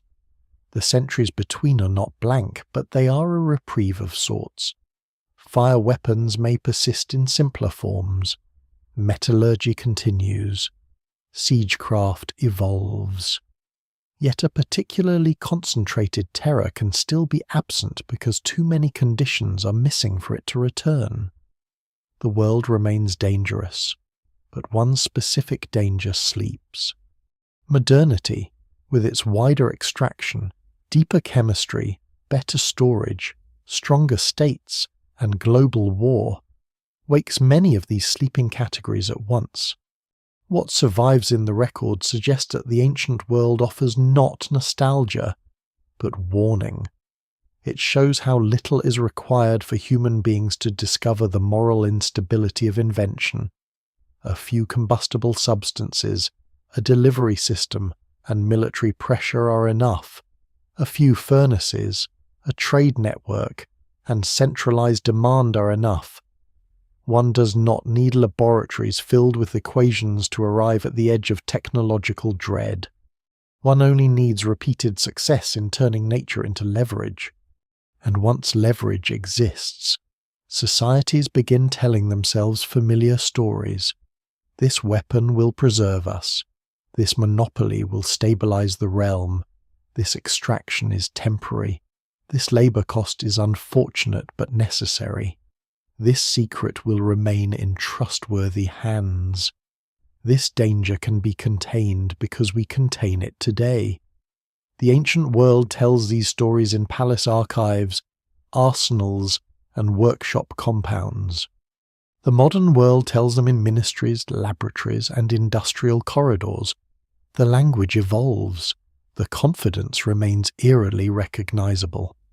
That is why the technologies we recreated too late are not simply the old formulas returned. They are the old temptations returned with scale, fire as terror, matter as dominance, secrecy as security, externalized damage as acceptable cost, narrow expertise as both necessity and vulnerability. The ancient examples matter because they reveal the bones of these temptations before the flesh of modern industry makes them harder to see. In the end, the rediscovery is not triumphant, it is recursive. Humanity comes back, again and again, to the threshold where intelligence and fear begin to cooperate.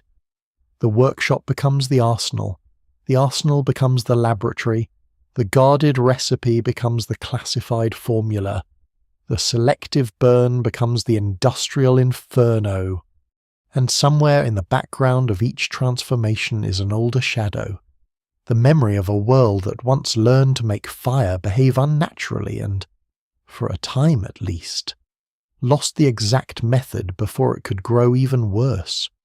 What later ages rebuilt was not merely the substance, it was the problem.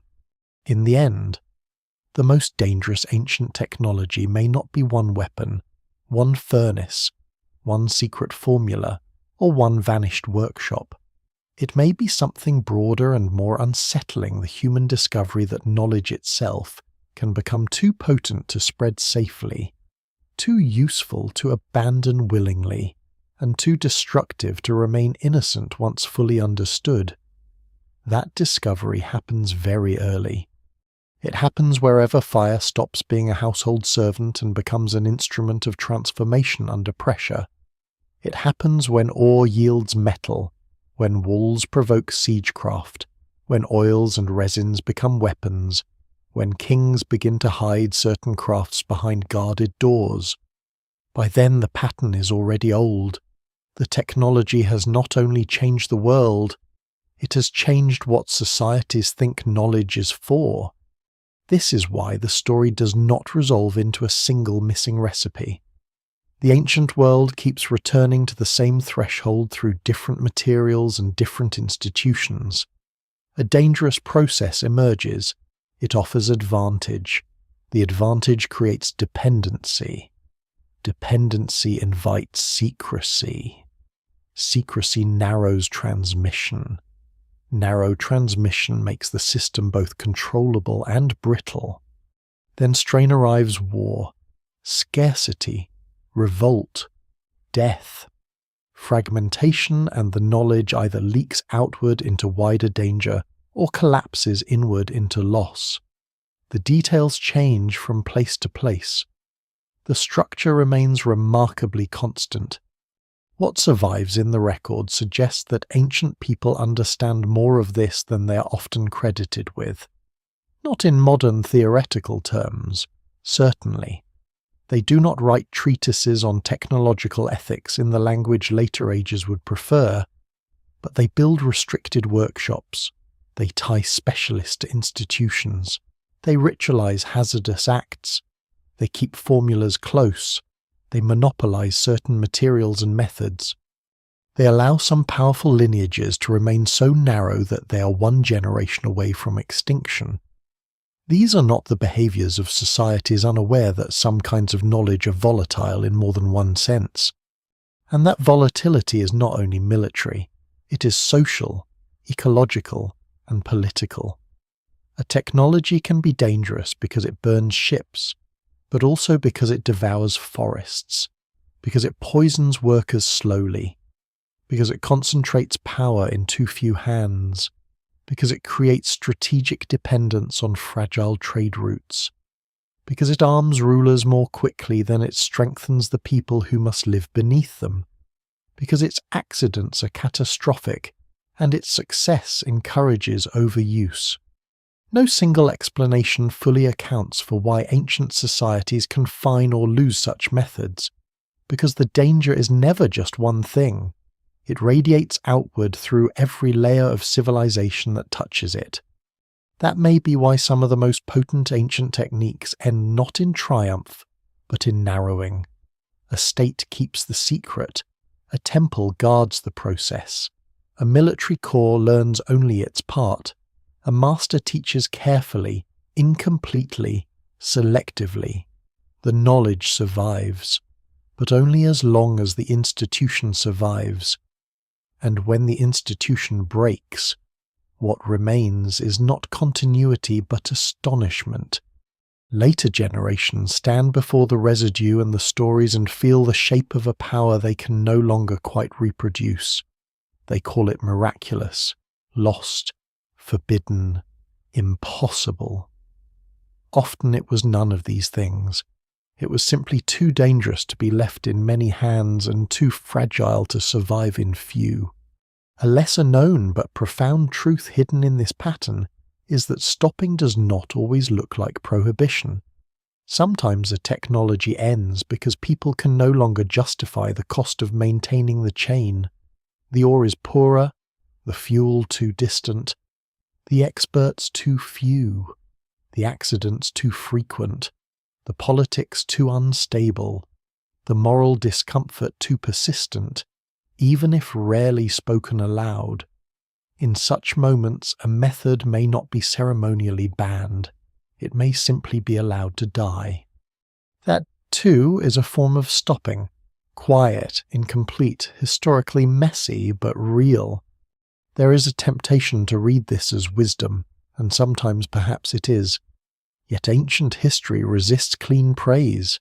Many dangerous technologies disappear not because humanity nobly renounces them, but because human systems fail to sustain them. The secret is lost. The workshop burns. The line of masters ends. The harbour falls. The empire fractures. Oblivion can look like restraint from a distance, even when it felt like chaos from within. Still, the effect matters. A fire no longer mixed cannot spread. A formula no longer understood cannot be weaponized at will. A vanished technique becomes, for however long, one less terror moving through the world. This is where the story widens into something more than antiquarian curiosity. Ancient history shows that human beings did not need modern science to discover the central dilemma of dangerous knowledge. They found it with furnaces, mines, ships, siege engineers, and guarded recipes. They found it in smoke, labour, and fear. They found it in the uneasy realization that invention does not arrive one piece at a time. It arrives entangled with power. The people who first learned to push fire beyond ordinary limits also learned, whether they wished to or not, that every gain in control could create a new form of vulnerability. That lesson has never gone away. It waits inside every civilization that believes possession is the same as mastery. Ancient states believed they could guard their fiercest methods. Sometimes they could, for a while. But the cost of guarding them changed the states themselves. It tied knowledge to secrecy, secrecy to hierarchy, hierarchy to brittleness, brittleness to loss. The technology did not simply sit inside history as a tool. It reorganized the social body around its risks. And so perhaps the ancient technology so dangerous it had to be stopped was never only the fire that burned on water, or the furnace that consumed forests, or the arsenal hidden behind palace walls. It was the wider human system that formed around such things, the belief that some powers can be held indefinitely, without corrupting the conditions that keep them stable. Ancient civilizations tested that belief again and again. What survives in the record suggests that none solved it for long. The ruins prove achievement. The residue proves cost. The silence around missing methods proves fragility. Put together, they form one of the oldest warnings in history. Not that human beings should never invent, because they always will. Not that dangerous knowledge can be erased forever, because it rarely can. But that some discoveries change the balance of a society so profoundly that continuation itself becomes a gamble. The invention promises safety, and the system built to preserve it begins quietly to burn from the inside. And when that happens, stopping is no longer the opposite of progress. It may be the last remaining form of control. The fire goes out slowly in the historical imagination, not with a sudden darkness, but with a long dimming. First the workshop falls silent, then the supply route breaks, then the last skilled hands are buried, then the recipe becomes a rumour. The rumour becomes a legend, and the legend becomes a question asked by people standing over ash and stone long after the danger itself has passed. What remains is not the heat, but the outline heat once gave to the world. That may be why these ancient stories linger so powerfully. They are never only about the things that were built. They are about the things human beings learned they could build, and the uneasy recognition that some thresholds, once crossed, are impossible to approach without changing the society that crosses them. A furnace does not just melt ore, it reorganizes forests, labor, hierarchy, and time. A guarded weapon does not just defend a harbor, it trains a state to live with secrecy, dependence, and fear. Even after the formula is gone, those shapes remain in the ruins. There is something haunting in that. A blackened wall, a mound of slag, a broken nozzle, a line in a chronicle about fire that behaved strangely. None of these are dramatic on their own. Yet together, they suggest a world very close to ours in one essential way. It, too, believed that power could be managed if handled by the right people, in the right place for the right reason. It, too, discovered that danger does not stay where it is assigned. It spreads into the hands that mix it, the land that feeds it, the institutions that hide it, and the memory that survives it. And so the ancient landscape becomes quieter, but not innocent. The mines fill with shadow. The harbours lose the ships that once carried terror across the water. The forests do not always grow back in the same way. The cities rebuild over burn layers and try to forget what those layers mean. Somewhere a formula vanishes, and for a time the world is gentler because of an accident history never intended as mercy. Then centuries pass. New civilizations rise. New names are given to old impulses. Fire learns new containers. Matter is pushed again into fearsome obedience. And still, the oldest truth remains waiting beneath the language of progress, that every age believes it is mastering forces that earlier worlds only half understood, and every age leaves behind some evidence that mastery was never as complete as it seemed. In the end, the story is less about a single lost technology than about the fragility of all civilizations that come to depend on powers they cannot safely share, safely stop, or safely survive. The ruins do not accuse, they simply remain. Quiet hills cut open for ore, silent workshops where the heat is gone, harbour waters moving over the memory of burned hulls. The last image is never of the weapon itself, but of the place after it still empty, carrying the faint shape of what once happened there, as if the land remembers that human beings, for a while, learned how to make fire do things that even they could not trust forever.